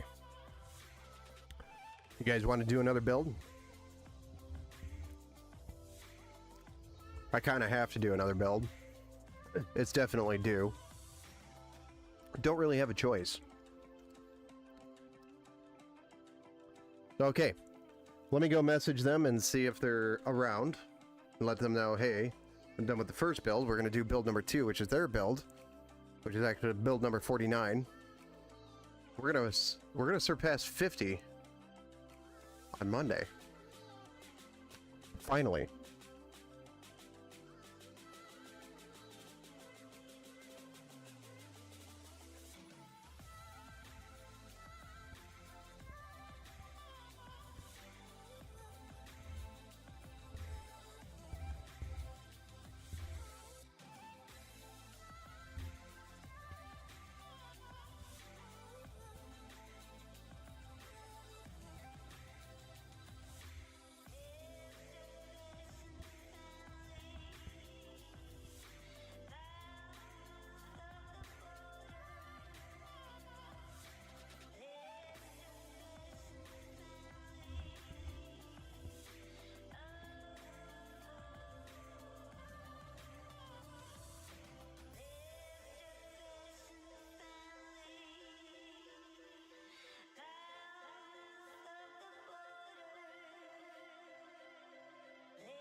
1 second, guys.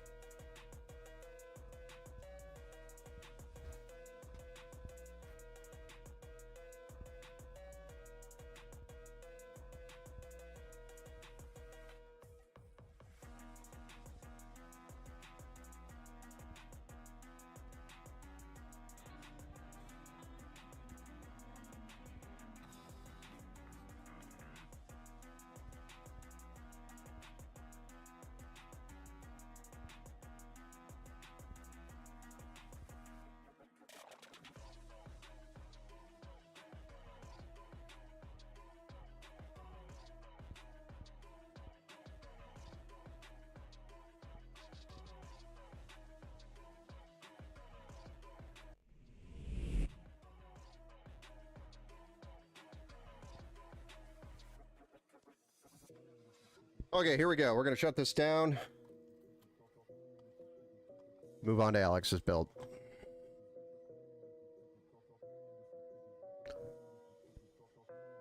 But welcome to the build show, Alex.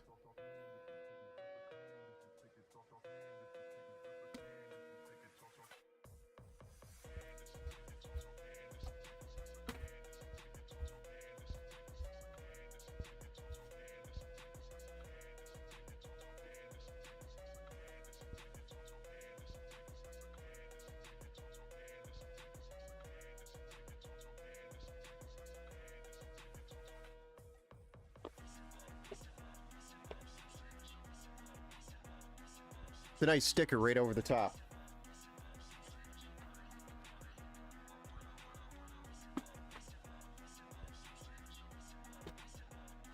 Ooh.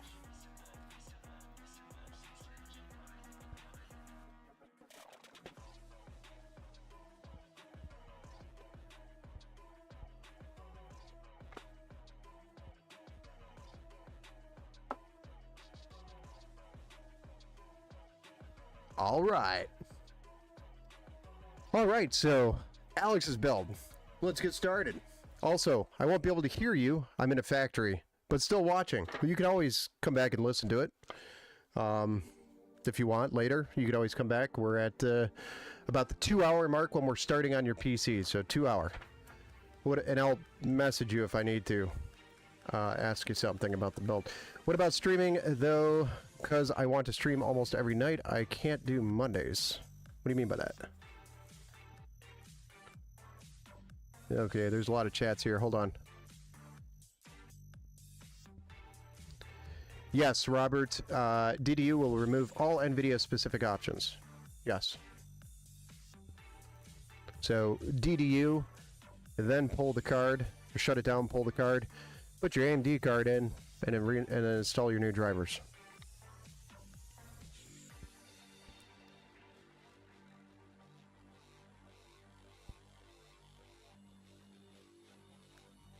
Might be able to find a 5070 Ti for about $1,000.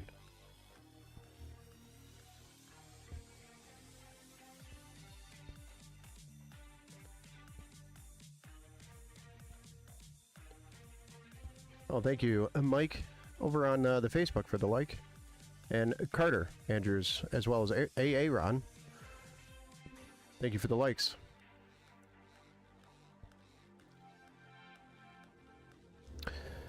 Let's see here.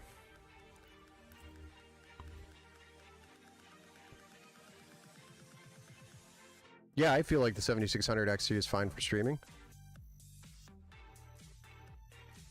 Yeah, by then, you know, if you wait long enough, you might even be able to get to a 9600, which would be an even better card at that point. All right, so let's go through Alex's build. We're going to start off with the CPU, which is an AMD Ryzen 5 4500. It's got 6 cores, 12 threads, and a maximum boost of 4.1 gigahertz. With that, we're going to be putting that on a B550M Pro VDH Wi-Fi Micro ATX motherboard, cooling it with a Thermalright. I know the picture's kind of covered up here, but thank you, Kenneth, over there for the super chat.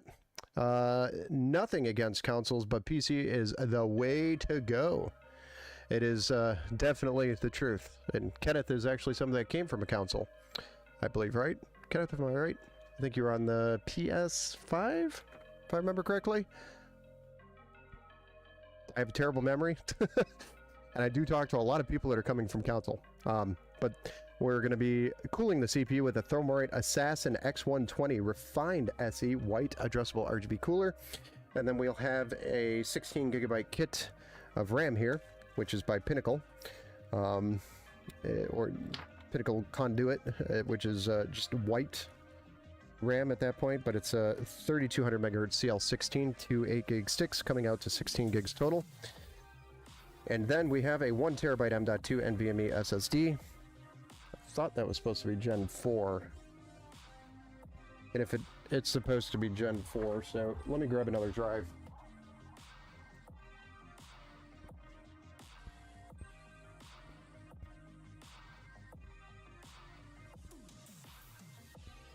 So this is a brand new drive. I just had it in a PC that I sold, and they asked me to upgrade it from 1 terabyte to 2 terabytes.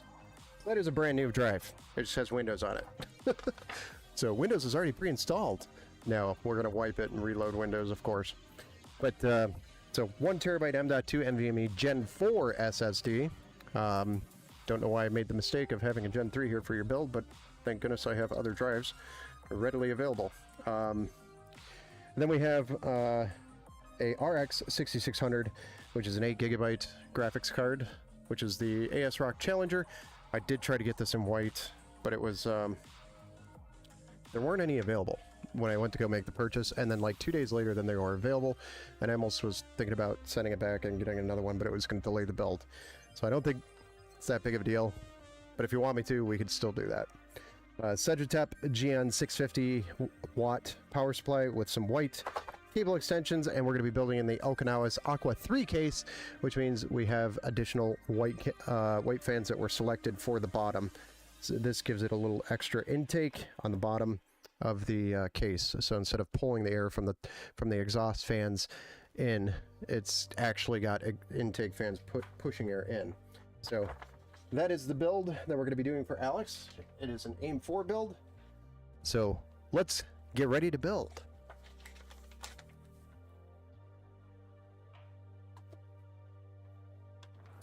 Shall we build?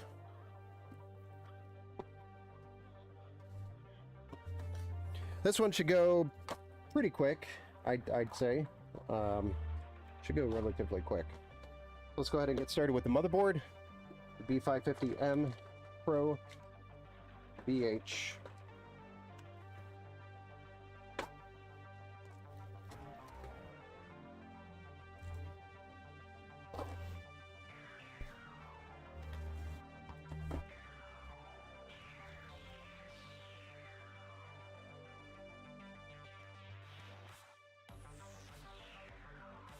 But thank you for that super chat, Kenneth. That was very, very nice of you. Appreciate it.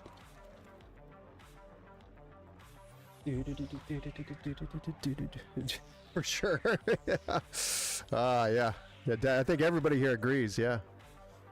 John, originally I wanted to get a pre-built, but I heard people say it's not that hard, and it's more fun to build yourself, so I'm going to try building it myself. Yeah, yes and no. For me, it's fun. I enjoy it. I mean, I could do this stuff almost blindfolded. You guys have tried to make me do that, but thank you for the ban over there, some giant idiot, on that one. How is the case spelled? Okinawas. Here. I'll type it in the chat.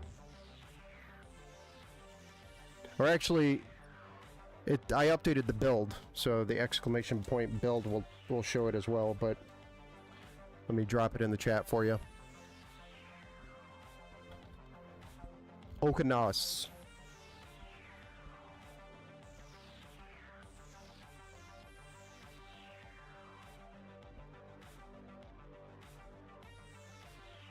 Okiness. Okiness. I don't know if I'm saying it right.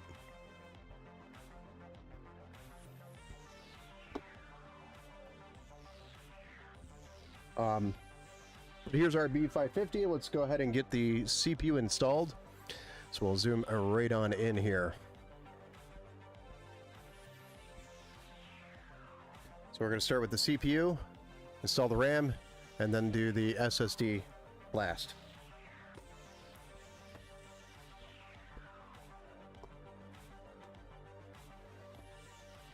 Dude. So here's our AMD Ryzen 5 4500 going in.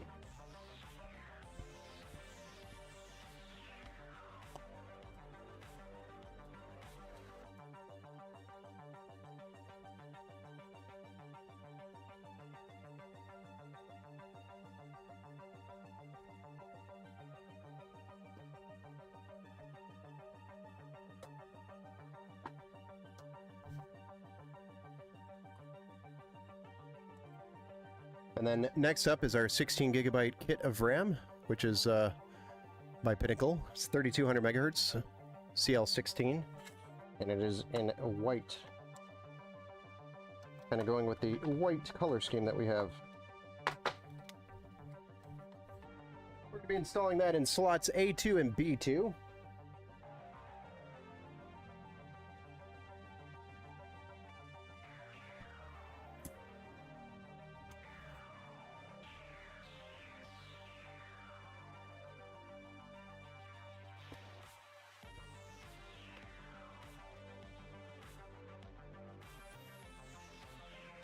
And then we're going to install our 1 terabyte Gen 4 M.2 NVMe, which is the Silicon Power UD90.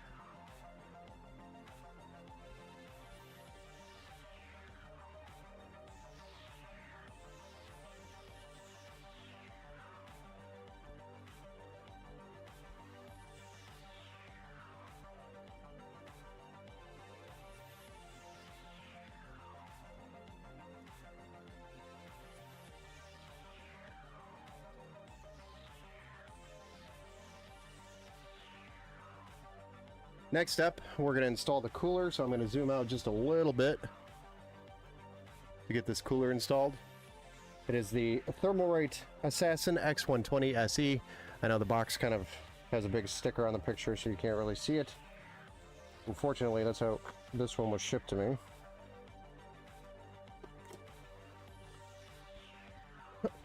You still use your Series X for gaming when I travel, and it does great for gaming.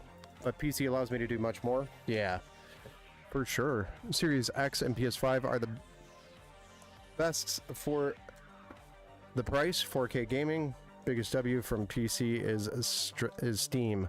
100%. Oh yeah. Way more games.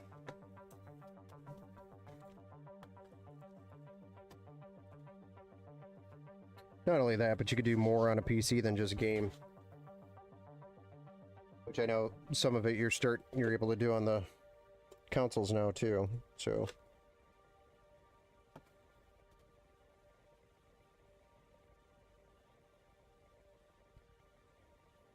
he must not have had much of a budget, but that's perfectly fine. I mean, this is a perfectly good PC. It's gonna game all night long for him.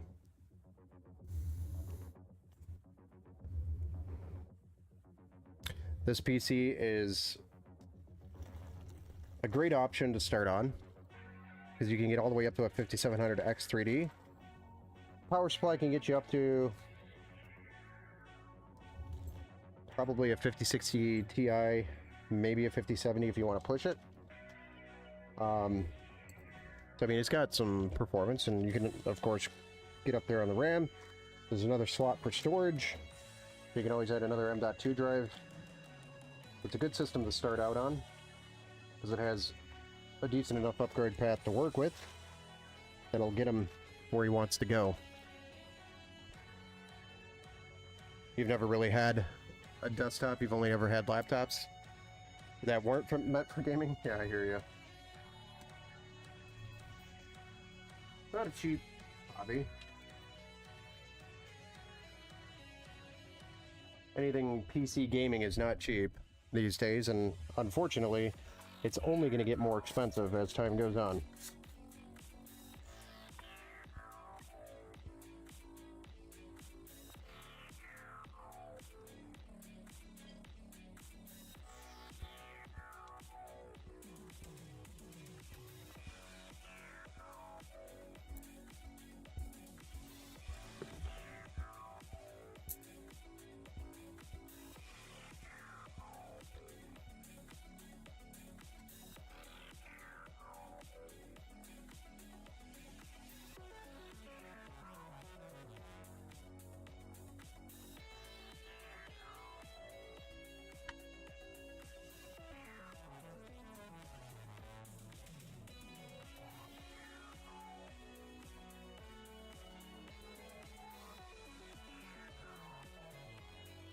And something Alex also has included with this PC is a 2-year warranty. And he's local, so if he ever has a problem with it, you can just bring it back to me. Here, and get it fixed. So he doesn't need to know the ins and outs of the PC. He can simply just enjoy it. And I get to enjoy the building part. But yeah, and then same thing with upgrades. If he needs help with upgrades, I can help him with the upgrades too.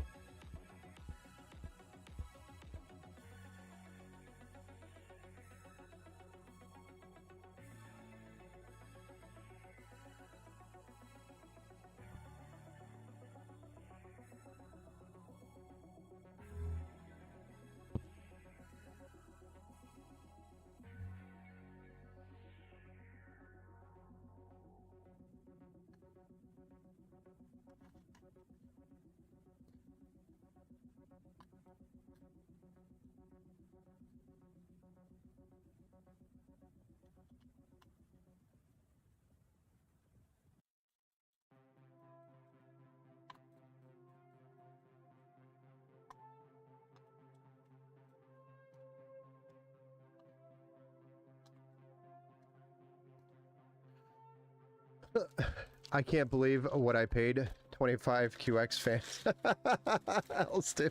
I mean, you have. It's alright. It's gonna look nice, Mike, when we have it all set finally, built, ready to go. It's gonna look really nice, and it's gonna be very customizable with those fans. So you'll be able to adjust every single one of them. So it'll look nice. That's going to actually be a tricky part for me, is getting those hooked up in such a way that it makes sense in the software. But I think we could rename them, which we'll have to probably go through that and do that.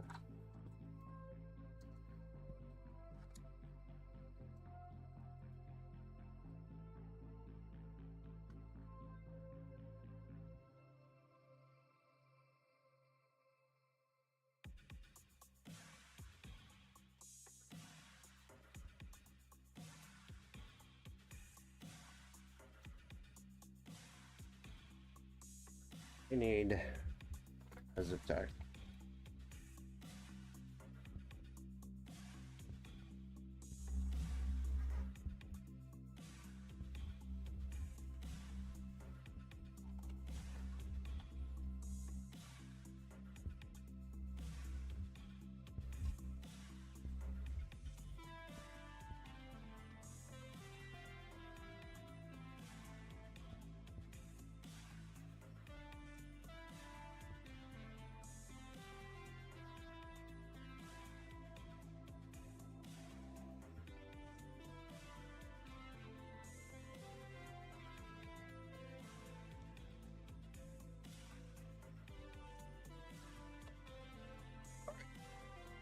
So now that that's done, we can go ahead and pop the case out.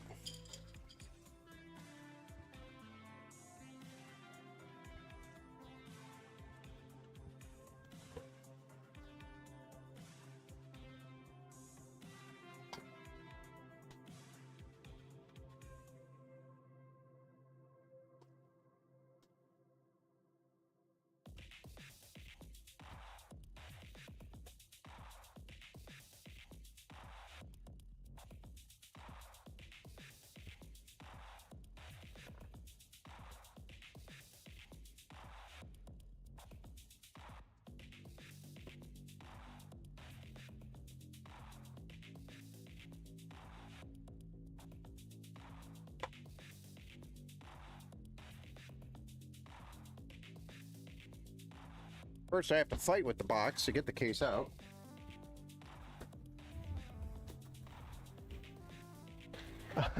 Say less, just what? Rivals and repo? I hear ya.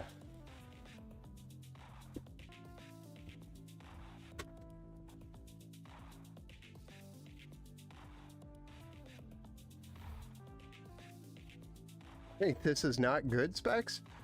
This is good specs.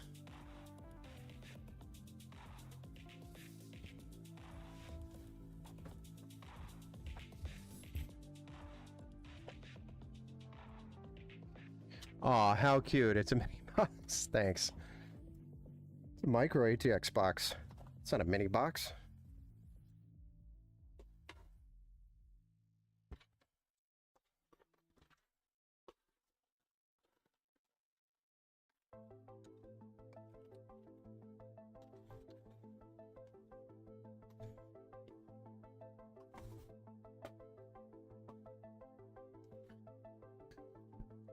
This Tarkov wipe will be my best one. Oh man. When is the wipe coming up for you guys in Tarkov? I know that should be coming up here pretty soon.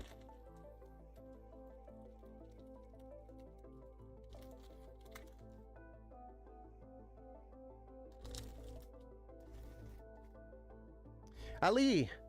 Do we usually get a message when we're going live or to do our build? Yes. Usually I will send out an email. And Ali, I have the majority of your parts here, but we're still waiting on a case. And I think one more or two more items. So we're still waiting on a couple of parts. So your build will probably be Monday, Ali. John, the only game getting... Hey, Lamborghini, welcome back to the build show. And Ali, welcome back to the build show. Kenneth, hey Ben, do you think a 4070 will get through the PS6 generation? Yeah, I think it'll hold up just fine.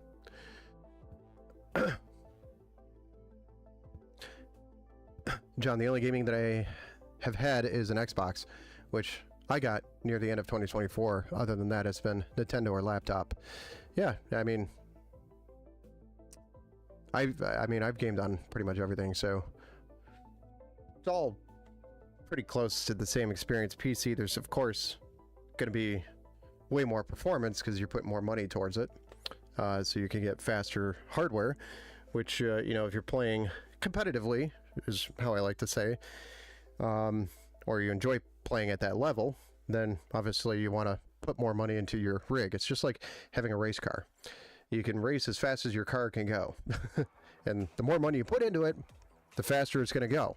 So it's the same thing with computers.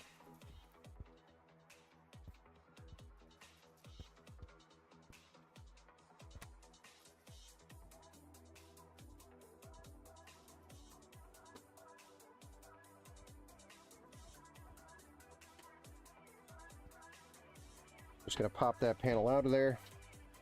Put that out of my way. And then I actually want to undo these. As stupid as this may be, I just don't want these twist ties getting stuck under there behind the board.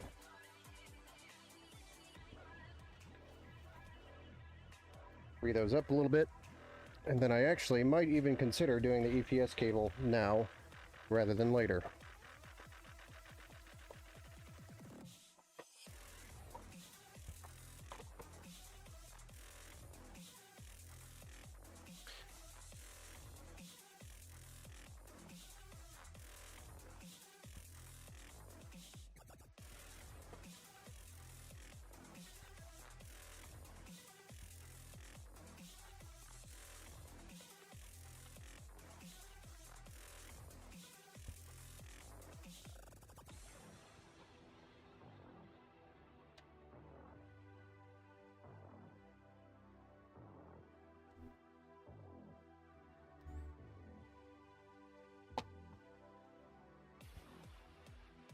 The reason why I'm doing this now before later, or rather than later, is because you don't want to deal with a really tight situation with this cooler in here. This is a pretty tight fit at the top of the case.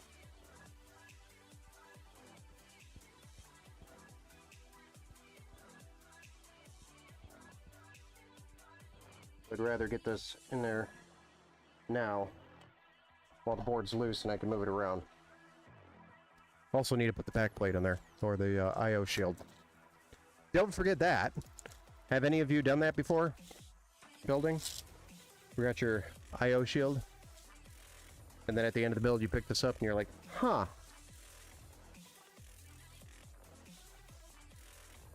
And then maybe 2 words coming out of your mouth that should not be broadcasted here on YouTube.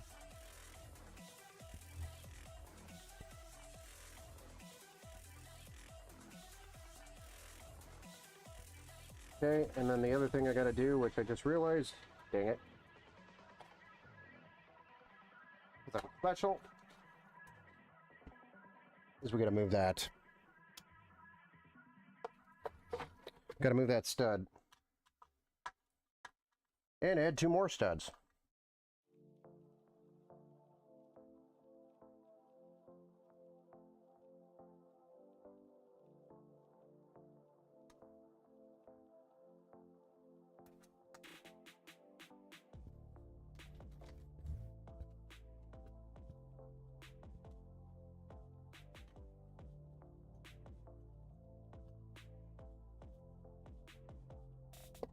Okay, now we go back. 1 step forward, 2 steps backwards.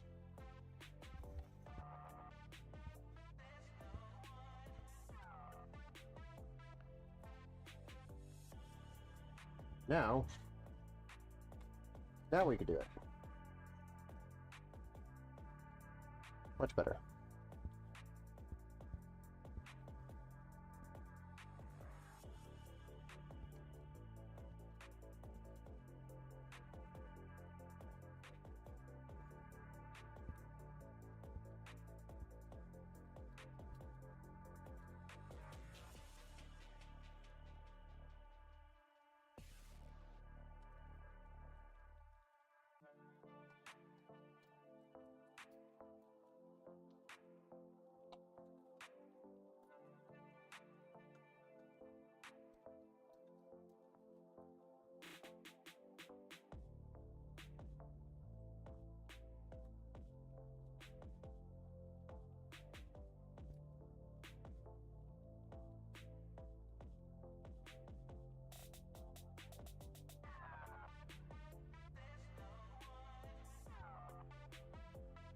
How did I do that?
The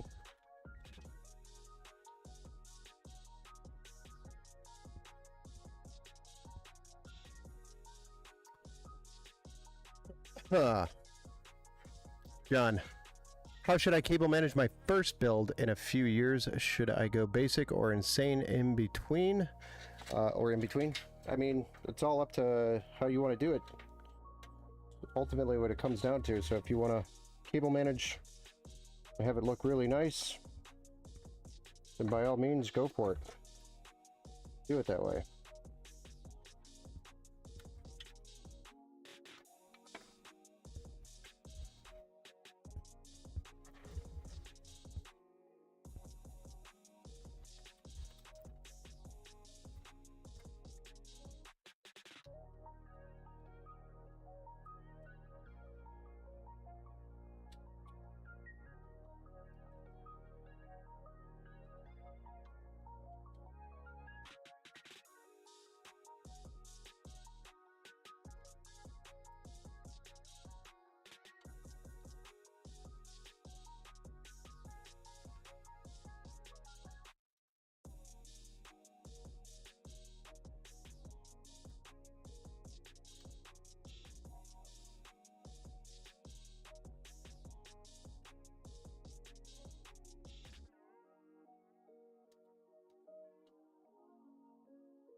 Alright, just getting these front panel connections in plugged in here, as well as our top fans, addressable RGB and PWM connections.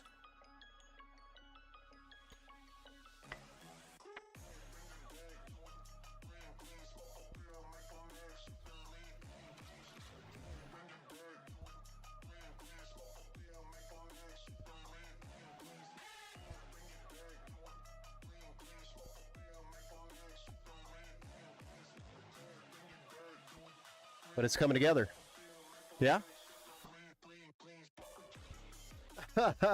I mean, I prefer to do kind of what I did on the last one. At least, that's like kind of a minimum.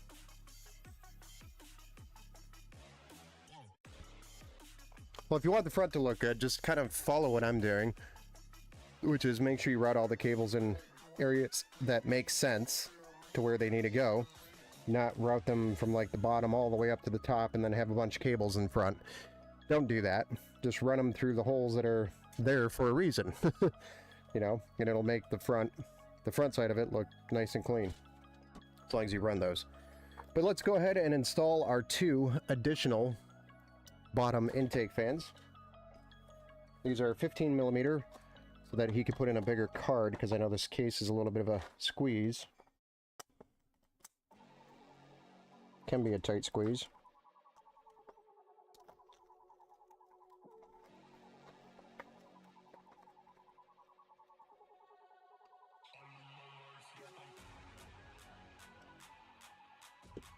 And I actually now have screws that fit these fans. So I was sick of not having screws that fit these fans.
And we'll need Mr. Stubby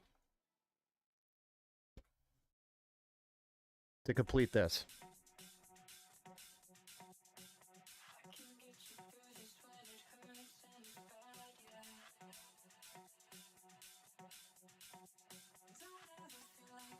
But I had to order specific screws for these 15 millimeter thickness fans. I was sick of not having them.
And there we go.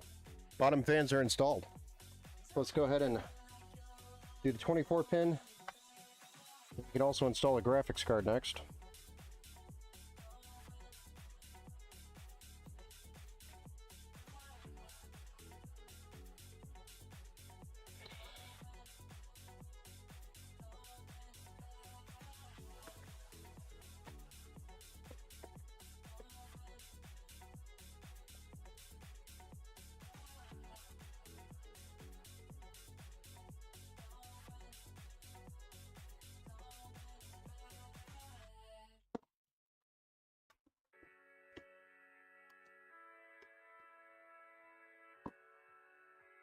Oh, it's 41 minutes.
Beepity beepity beep.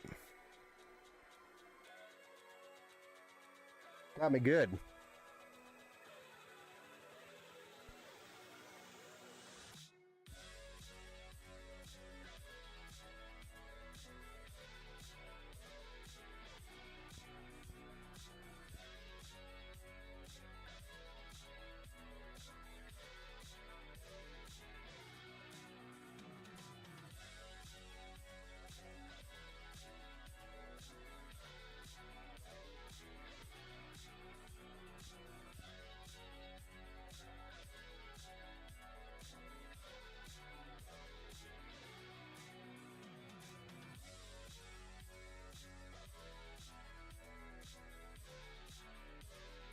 Oh my gosh.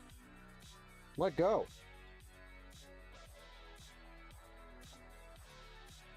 Well, it got me pretty good. Not my first cut from a PC. I actually have gotten a lot better from back in the day. Used to cut your hands all the time building PCs.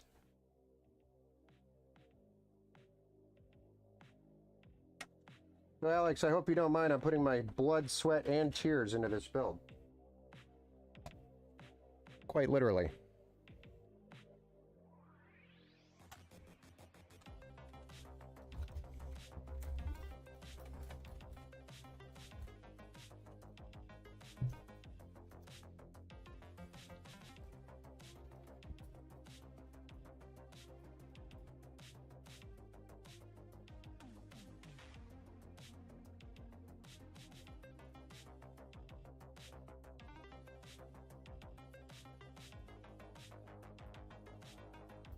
Nice.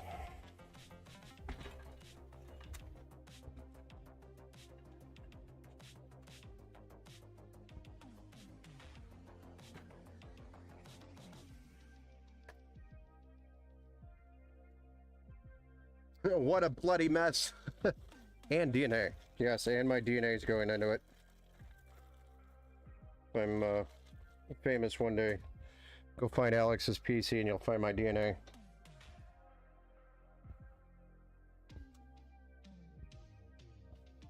Try not to do it with my...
Oh boy! These cable combs. Tonight. When you do enough cable combs, you'll know what I'm thinking. You do as many as I do.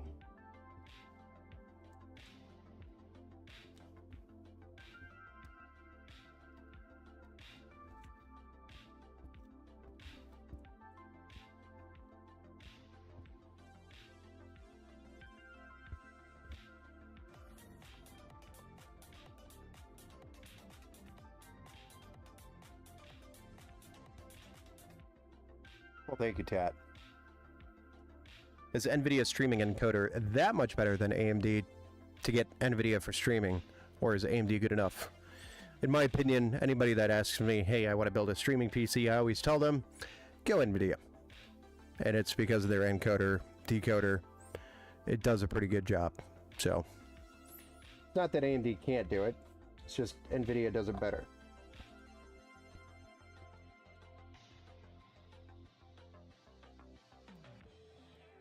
Nice. All right, next we got a power cord for the graphics card, which I think I'm going to go up and over. Scenario. Maybe. Maybe not. Maybe so.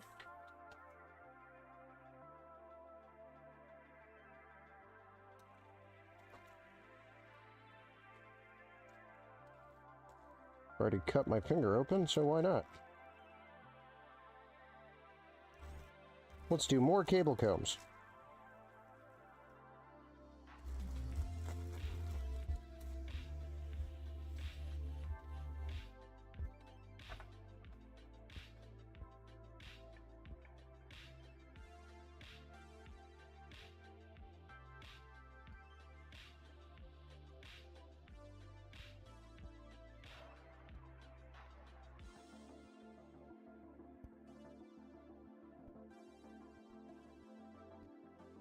Yeah, I just got some cable extensions for my PC. They're more fun things than there are more fun definitely more fun things than cable combs.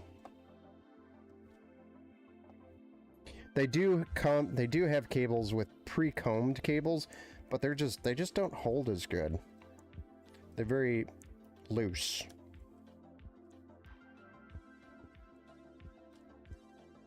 Trying to make sure I don't get any blood on the white cables. Like a new 9070 XT. Yeah, 9070 XT, I think the newer stuff, more expensive, is definitely something that can compete with NVIDIA's encoding, I think. Although I haven't personally tested it, so I can't say whether or not it is or is not better.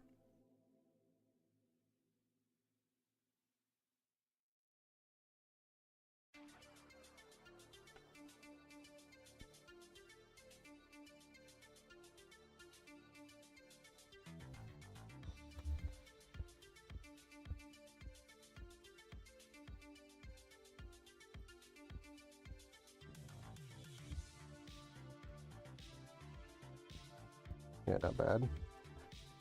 Not bad. Keeps that open for that airflow. I'm okay with that. That's a jam. Jamming out. To jam. Thought there was another, yeah, there is. There is. I just have to run it around all these cables.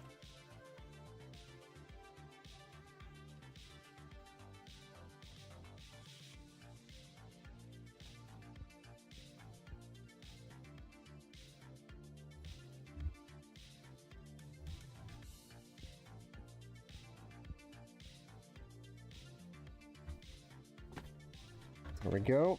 And then this will go down here.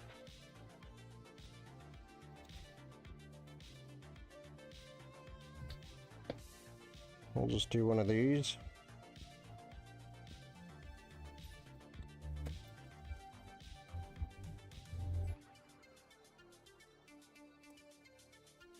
So you can run all of the RGB off the hardware controller or sync it up to the MSI Mystic Light software, because we put it all of the fans on the hub. So if you wanted to just run the hardware, push the button and change it that way, you could. If you wanted to sync it back up to MSI, he just holds the button down, which is a reset button, and it sends it back to the software, and then you can control it from the software.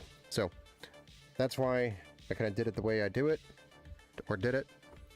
That's why I also recommend doing it that way, especially if you're building for a customer. It'll make it easier for them doing it that way. So let's do a power supply and then cable manage.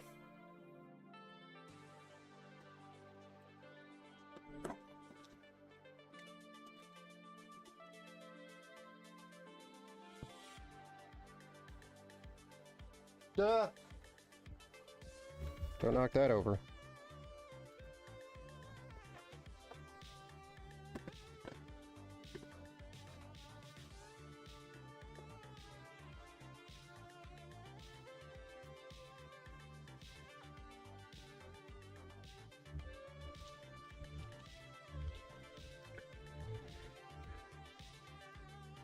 Even if it will be my gaming PC too. If it's your gaming PC too, I definitely say go NVIDIA. Sorry. I like AMD. I like the 9070 XT, but When it comes to streaming, NVIDIA is the card.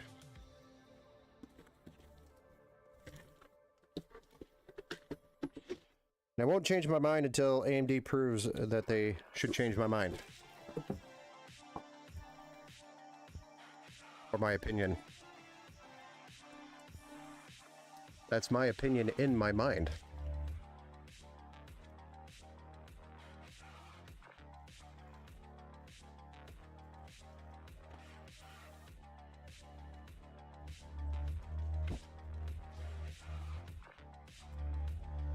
Finally dealing with some black cables with my bloody thumb. I'm playing the game and watching you at the same time on a different monitor. The beauty of a PC. Nice. I think he's talking about streaming, like he's streaming to Twitch while gaming on the same PC, meaning he's streaming the game that he's gaming onto Twitch. Which is what I think he means, Ant-Man.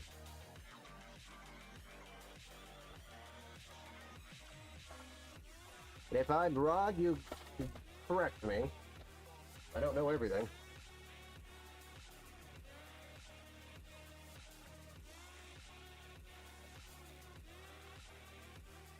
Gosh darn it.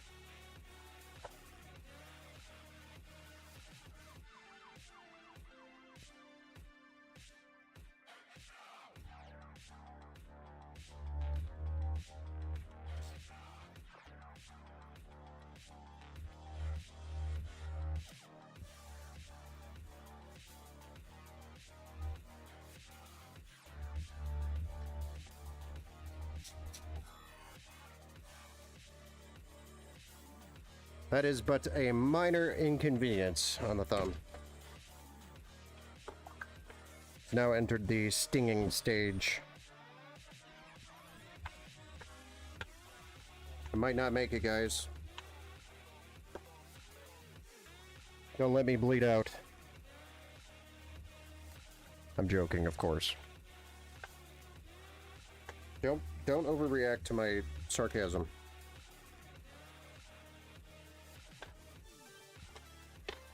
What is this? Why are you that way?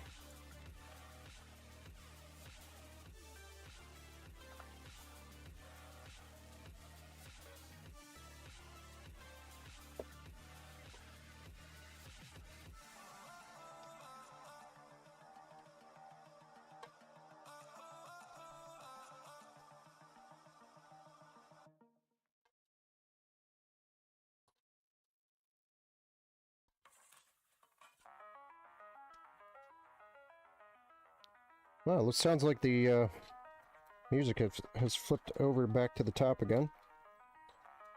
I recognize this one.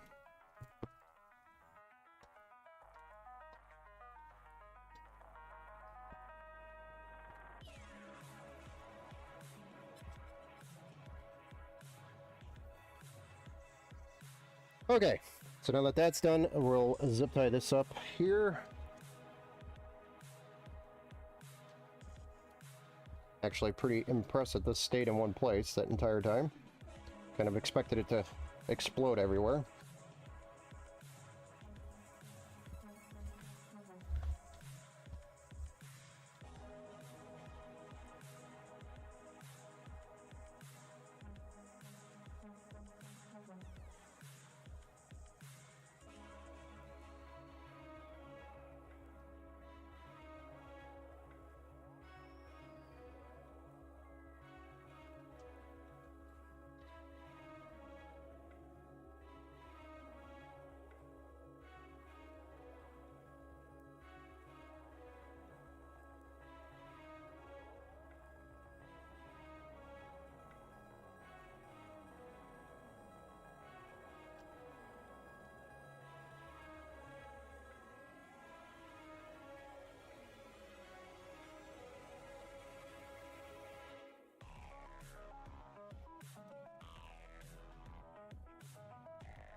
Actually, I forgot we had these zip ties. Oops.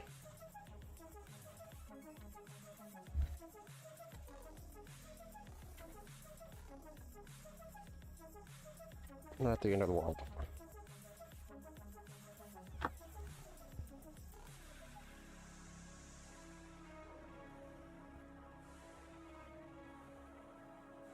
Almost there, guys. We just got to finish this cable management, and then we'll be firing this thing up. Alex can see his PC for the very first time. Fired up.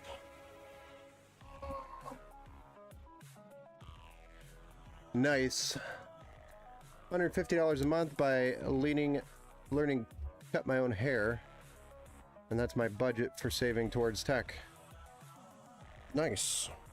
That's a very expensive haircut.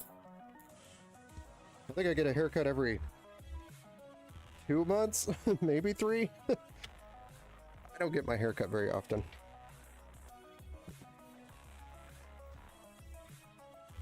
Alright, Ant-Man. Guess what I'm gonna do?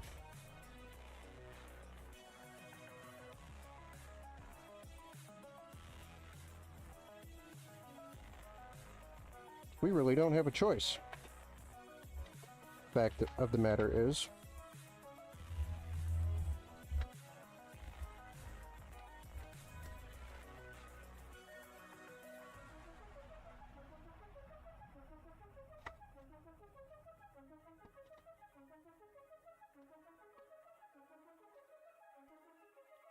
no.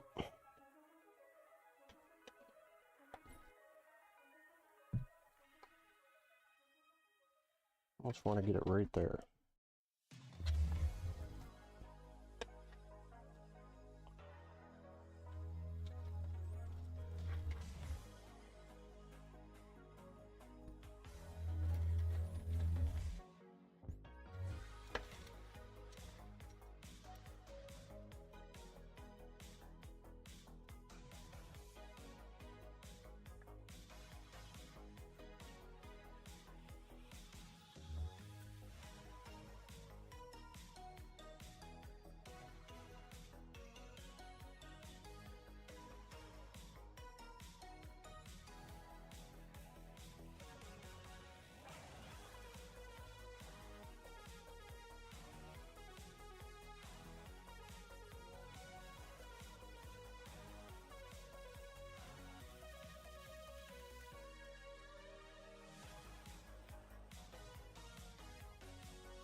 I'll volunteer to be Alex's Uber delivery driver. Yeah, no more of that.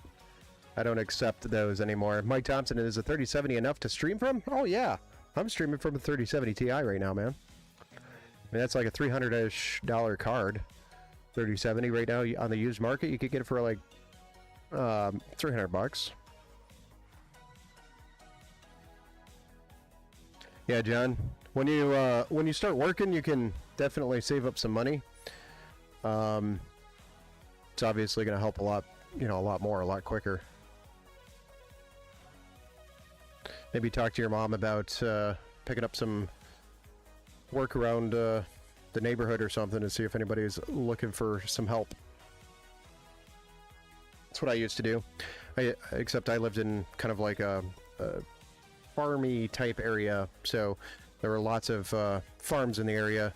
And I'd go out to different farms and I'd go do, help them with hay by bringing in the hay off the field and into the hay mound. It's a lot of hard work. And then, paint their fences, their wood fencing that they had throughout their yard and the fields and whatnot, and paint barns and all sorts of stuff. There's just all sorts of stuff. And it was, at the time, for me, being like 14 years old, it was like $5 an hour. I thought that was the greatest thing in the world. So,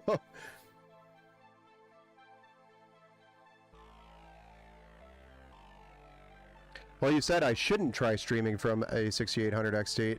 Nah, you could stream from a 6800 XT just fine, Mike. I'm saying NVIDIA's the more dominant when it comes to streaming. They always have been. Their NVIC encoder, decoders are just better. That's all. But a 6800 XT should be just fine streaming from it. It'll do it. It's just going to lean more on your CPU. So you should have a better CPU in your system if you're going to stream with AMD. LOL. Nice. Well, Alex, what do you think of the cable management? I know it doesn't look like much. It is kind of a tight fit in this case. So keep that in mind. But it is what I could do. Hopefully you give me a thumbs up, Alex. I've always been AMD. Yeah, I know. I have too. Except for this time around, I have a 3070 Ti because, you know, I got it for a customer in like 2021, whatever COVID was. I was doing builds for people, and they had me start a build, and then they backed out of the build. And this build was a 3070 Ti for $2,000. It was like $2,200 or something like that for a 3070 Ti back then. Just let that sink in for a second, comparing to today's prices. Today's prices are pretty good, except for the 5090. And that was when the 3090 was like $5,000, so it's pretty similar, except for the 5070 is not, or the 5070 Ti isn't $2,000. So we have that. Show Box Boom. Box Boom, what's that? But ultimately, that's why I ended up with a 3070 Ti, because I paid $2,200 for it, and then that's when prices started plummeting after that. So I was like, you know what, screw it, I'm just going to keep the 3070 Ti. And I actually upgraded from a 2080 Ti, so that wasn't when I switched to AMD. I switched from AMD to NVIDIA. I meant it's hold on. I meant it's way better than previous generations of AMD. Yes, yeah, the 9070 XT is way better than previous generations of AMD. I just personally haven't tested it, so I can't sit here and say, yeah, the 9070 XT is 1,000 times better. I can't say that unless I test it or see it firsthand. You know, so I can't really give you an opinion on that 9070 XT. The only thing I've tested with that is benchmarks, and I haven't gotten to, you know, run a stream on it and see how it does and see what the CPU is doing and compare it to NVIDIA. Haven't done any of that yet. I've been so busy building and keeping up with service that, you know, haven't had time to do that.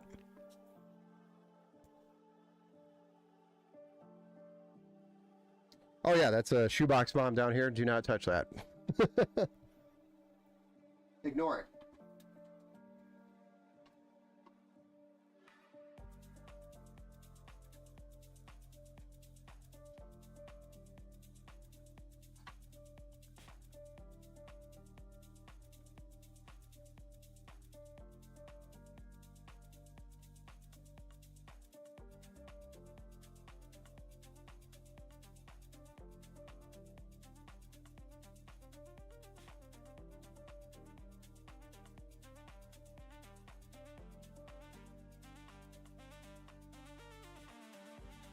Nice and clean though. Cables turned out really nice.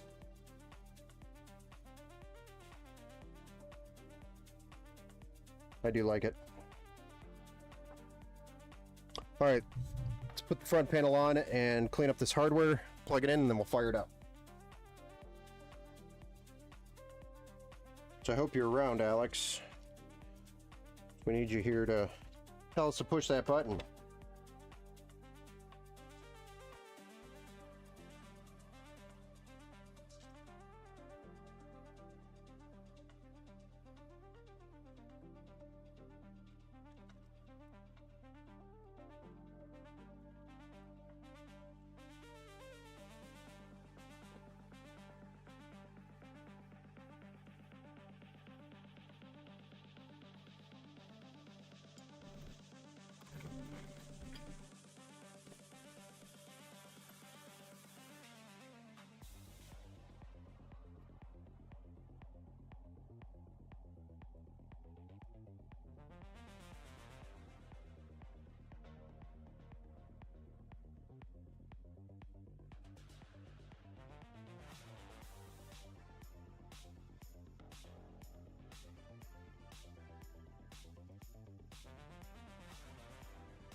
Alex, are you here for this?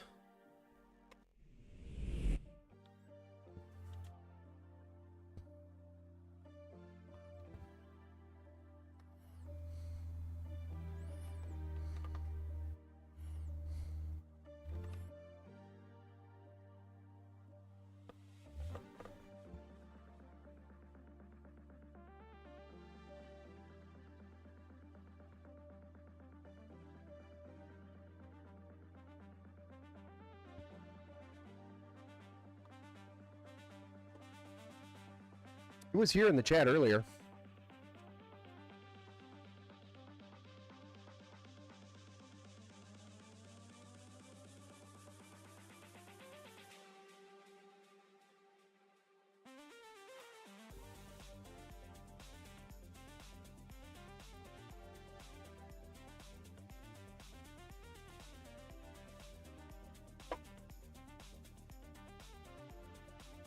We just sent him a chat in the YouTube. Let's see if he reads it. Oh, sorry, Loop. Didn't see you over there on Kick. The GPU is an RX 6600, 8GB graphics card. Wonder if you type in the build command, !build over on Kick, if it spits it out now. It should.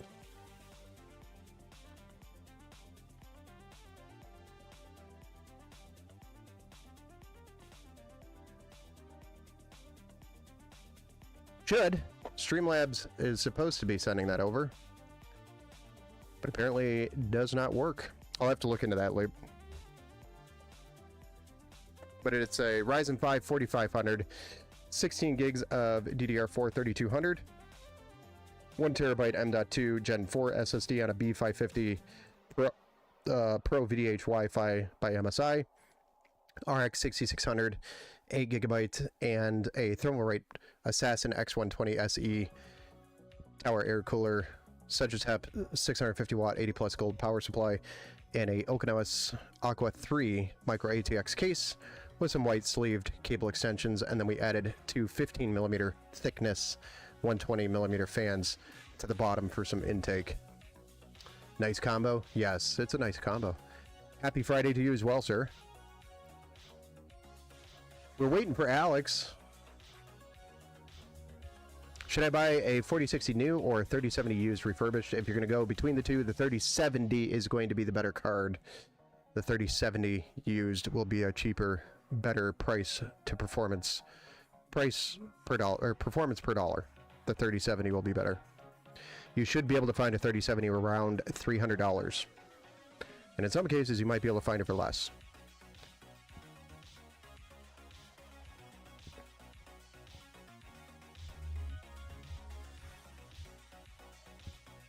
All right, Alex, we're going to go ahead and we're going to power up your system without you here. I'm assuming you're busy working. I know you said you were working right now. So we're going to go ahead and punch that power button for you. And 3, 2, 1.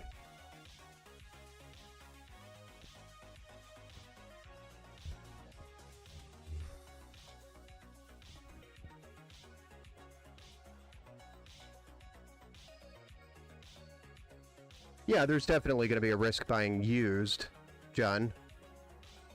The Tiny Glow box is alive. It is. What's even better is that we didn't build with an open box motherboard and have it be bad. We built with a new motherboard, and it's posting. But yes, buying used, there's always going to be a risk.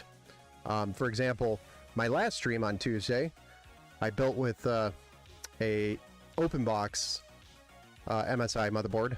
Actually, the same model motherboard that we built with in this one. Same model, not the same board, but same model.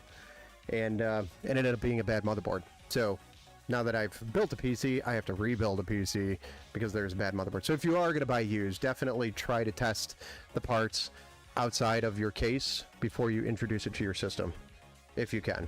You know, it's easy for me to do because I have a whole bunch of parts here and a test bench where I can just plug stuff in if I have to. I should. You know. Oh, I forgot Windows is already installed on that drive. Because it was a new drive that I had in a new build, and they asked me, hey, can we upgrade it to 2 terabytes instead of the 1? And I was like, yeah, sure. So we swapped the drives. So this drive already had windows on it and stuff.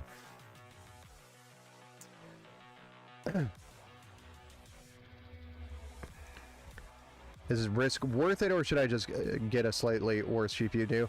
I mean, for somebody who enjoys building PCs, or for somebody who knows, you know, like me, or somebody who likes tinkering with PCs and doesn't care that they don't have a warranty from the manufacturer,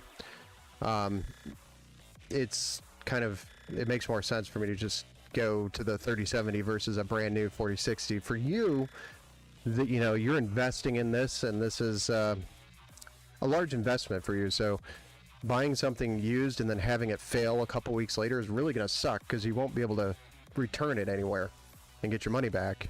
You'll just lose $300. So for you, in your situation, I would say it's probably better to buy new and then have that ability to return it if you have to. You know, just makes more sense. Because it is a gamble, there is a risk, and it sucks when it doesn't work. And used cards like the 3070s, those are just coming around to the point where they're dropping off their warranties. So if you pick one up, there might be maybe a month left of warranty from the manufacturer, which, you know, isn't going to do much. So actually, they're well past their warranty now, most of them. So a lot of the used cards out there that are 3070s are probably past their warranty, unless they recently purchased it brand new, which is pretty rare because there really aren't any left. Yeah, you're welcome. Jessica Ball, I'm late to the party here, but I just started from the beginning. Ron is going to flip when he watches this. Thank you. You're welcome. By the way, Jessica made it to the chat, guys. We just wanted to say happy birthday to Ronan, which is the first build that we did. This is the second build that we're doing for Alex that we just finished. So happy birthday, Ronan. And Jess, we should have the build completed at some point tomorrow. So just keep an eye on your phone and your email, and I'll let you know when it's ready for pickup. Just so keep an eye out there if you want to pick it up tomorrow. I should have it ready by tomorrow. I'm getting a 5060 Ti 16 gig. Should I get the 4070 Super 12 gig instead? That's a good question, because the 4070 Super would be a better card, in my opinion, over the 5060 Ti. But 5060 Ti does have the newer DLSS, so depends on the games you play. If you play more like Call of Duty that supports DLSS, then just go with the 5060 Ti. It's going to be more available. But yeah, it was just, I think, just past the 2-hour mark, or just under the 2-hour mark when we finished the PC, Jessica. So if you want to skip through, you'll find the PC up and running around the 2-hour mark in the video, so you can see it. And I can also send you some pictures of it too after I get it back on the bench here tomorrow morning, because I took it off the bench to do this build for Alex. But we were just wrapping this up. I hope Alex catches us before we drop off. What if it is for Blender or for 3D modeling? Ooh. That's a good question. 4070 Super, I mean, between the two for just 3D modeling, I think both of the cards are going to perform pretty equally. I mean, because you get more VRAM with the 5060 Ti. So I guess it depends on how Blender uses the VRAM for modeling. If more VRAM is better, then the 5060 Ti might be a better option. Because I don't know that the 4070 is going to provide anything extra substantially better for 3D modeling. Because I know 3D modeling likes to eat up VRAM. Bigger VRAM? Yeah, that's what I was thinking too. It likes to use up VRAM, so I'd go with the probably just go with the 5060 Ti. Should be cheaper than trying to get a 4070 Super right now. Those are probably going for around 700, 800 bucks.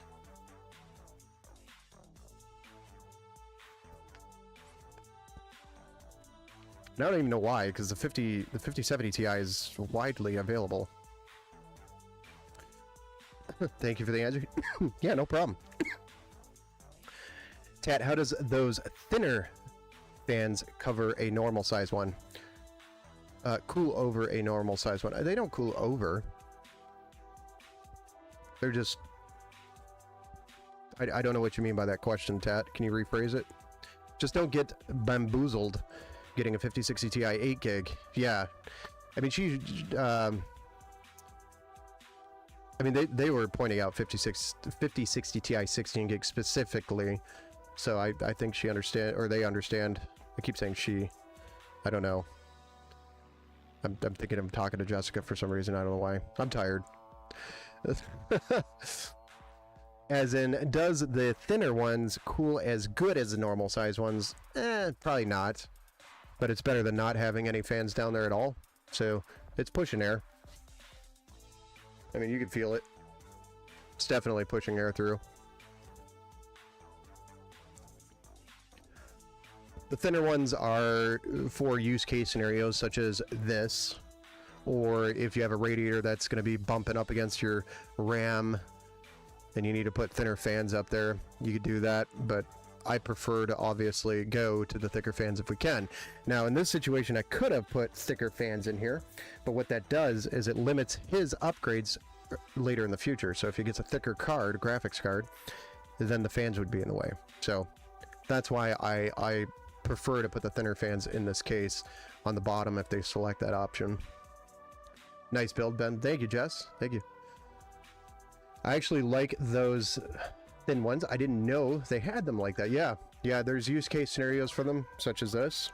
Limited space, wanted fans, but we have a limited amount of space there.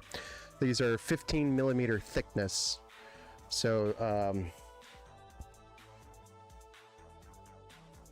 the model for this one is a TLC12 015 15 millimeter W-S by Thermalright. The W stands for white, so if you want black ones, it would be a B instead of a W. That is your model.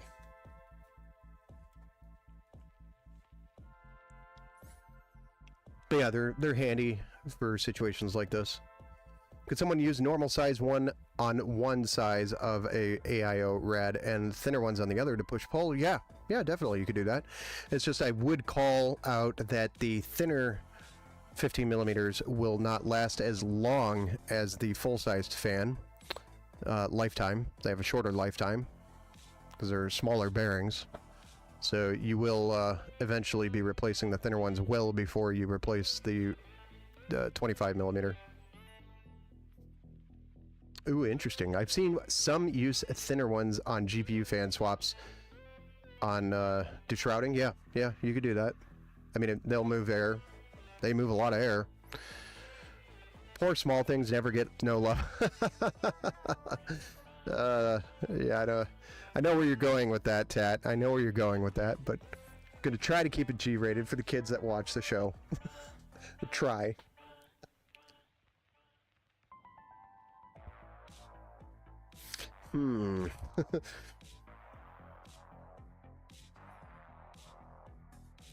Yeah. Well, that's all we got for tonight, guys. We got the 2 builds done. We got Alex's build and Ronan's build, Jess's build done. So those 2 are done. We have additional builds coming up here. We've got 1, 2, 3, 4 Threadripper build coming. It's gonna be cool. Just waiting on the glass to get etched for the Threadripper build, and we'll be likely doing that at some point next week, hopefully earlier in the week. And then we have another system kind of like Alex's here that we have to build too. So 2 cool, really cool systems, and then I might start doing a open loop series as we go through and build a open loop, a very massive, large open loop here. For somebody that was in the chat earlier today. I just don't know how I'm going to get this recorded because It's a lot of work. It's a lot of work. I'm just going to have to record little bits and pieces of it as I work through it, I guess. I don't know. Is $401 used US dollars a good deal for a 4060 new? No. You should not be paying more than, say, $300 for a 4060 new. $401 is too much. Go take a look at Newegg, John. Newegg.com, and then sort the search to Newegg only. Do not buy from another marketplace seller on Newegg. Make sure it's from Newegg, sold and shipped by Newegg. Threadripper build, nice. Yeah, I'd love to learn more about open loop. Yeah, the open loop. I've done one live video repairing an open loop. I went live to kind of talk about the problems of it, of the loop. So yeah, we might start a live series, or we might do a just a video, a split up video or a couple of videos. I don't know. I haven't decided how to do this. I know that he wants me to record it. Mikal over here in the chat somewhere. I don't know if he's still here, but I know he wanted me to record it, and I'm trying to find a way of doing it, because I have to do it in another bench, or I'm moving the thing over back and forth 1,000 times, and all my recording equipment is over here. So I got to figure out how to do this. I'll find a way. And I don't want it to tie up my build bench, because I still have other builds I have to do while I'm working through this. And it's a process to build an open loop. It's not a sit down and get it done in one build show type of thing. Not this build. This build is a couple days, few days at least.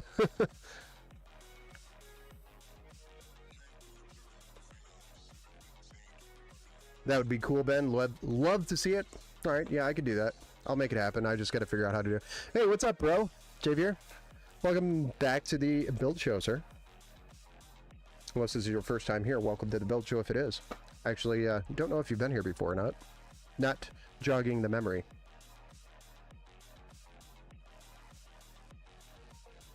Thought on the Cooler Master T400 V2. I've actually not worked with that cooler yet. So I don't know.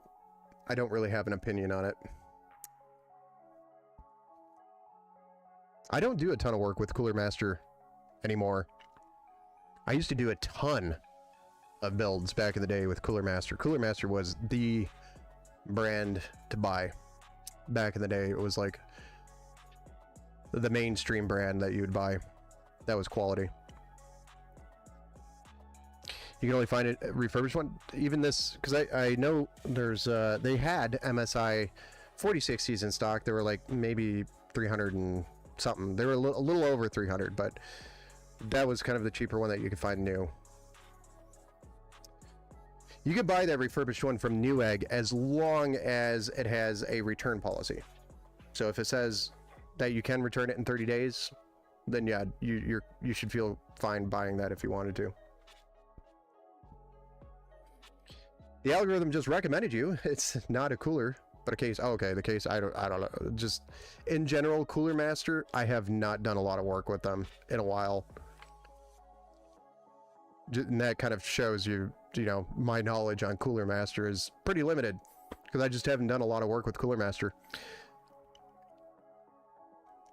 I want an open air case. Open air cases are cool. Thermaltake has some really nice ones. Still, the P3 is a really relatively budget-friendly open air case that I recommend, and you can wall mount it, which is pretty dope. It's actually on the thumbnail. That's one that I've done in the P3 by Thermaltake. The T400 V2, is that massive behemoth? Because I think I've done one build in it, and it is definitely something you want to be doing an open loop in. Building a rig with like an AIO, it's actually too big for an AIO. I think you're talking about the T400 V2 with the acrylic down the front of it, the grill. the acrylic grill that has RGB. Is that the case you're talking about? I don't remember the name of it. That's how terrible I am.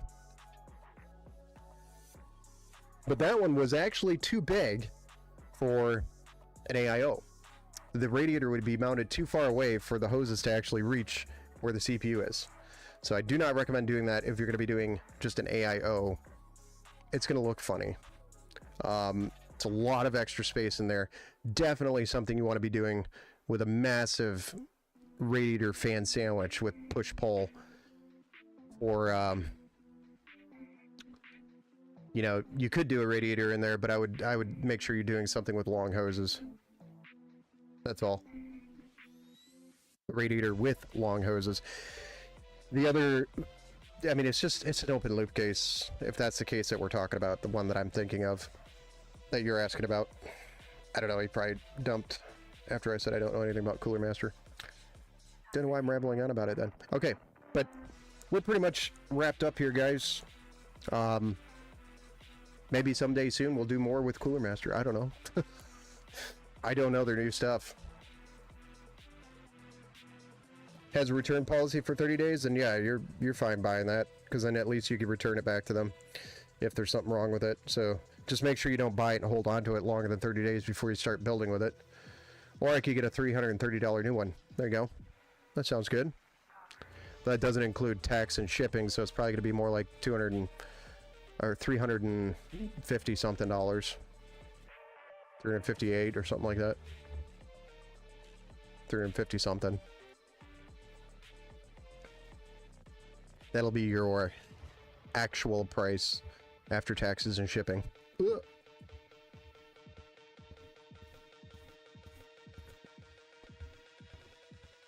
You just saw the wall hanger PC? Yeah. That was a pretty dope one I did for a customer. He actually owns a roofing company, and he has a business PC that he gamed on. So anytime he had issues with his games, I was like, dude, we gotta reload Windows or do this or do that. And he's like, I can't because it's my business. I have my business on here. I can't do anything. I'm like, dude, just put your gaming PC on a gaming PC that you can wipe. You know, keep your business separated from your gaming PC. Don't have both of them all in one. It's just dumb, you know, because it limits what I can do for you anytime we had to do something. So we ended up building that and then putting it on the wall above his work PC, and then we put in a switch so you can tab back and forth between the two. And the switch was pretty dope because it supported up to, I think it was 120 hertz on the monitors, which, you know, he plays Fortnite, so that it was good enough. Sorry.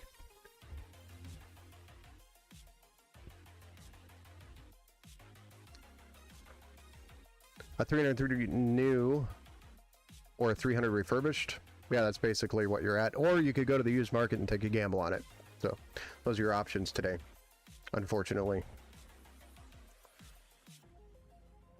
Or you could shop eBay and try to find deals on eBay, as long as you have a return policy and as long as they have good reviews.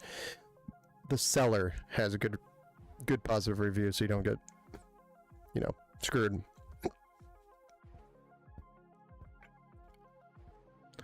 Alright guys, that's it for me tonight.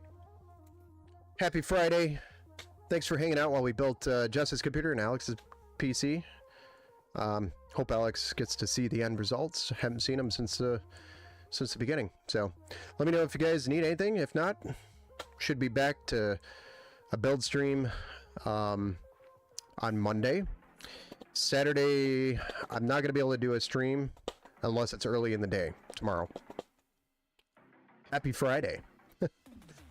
So, and it's pretty low on the chances of me starting up the stream early, because I have people that usually coming and picking up and dropping off throughout the day. So it's really hard to stream when I'm getting interrupted, and then I have plans in the evening that I have to that I'm going to be taking care of. So unfortunately, I won't be streaming tomorrow, but Monday would be the next build stream. So thank you everybody for hanging out. I appreciate you guys.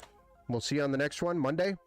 You guys have a good weekend, and make sure you join the Discord, and if you have any further questions, you can hit me up there. Thanks guys, we'll see you. Have a good night.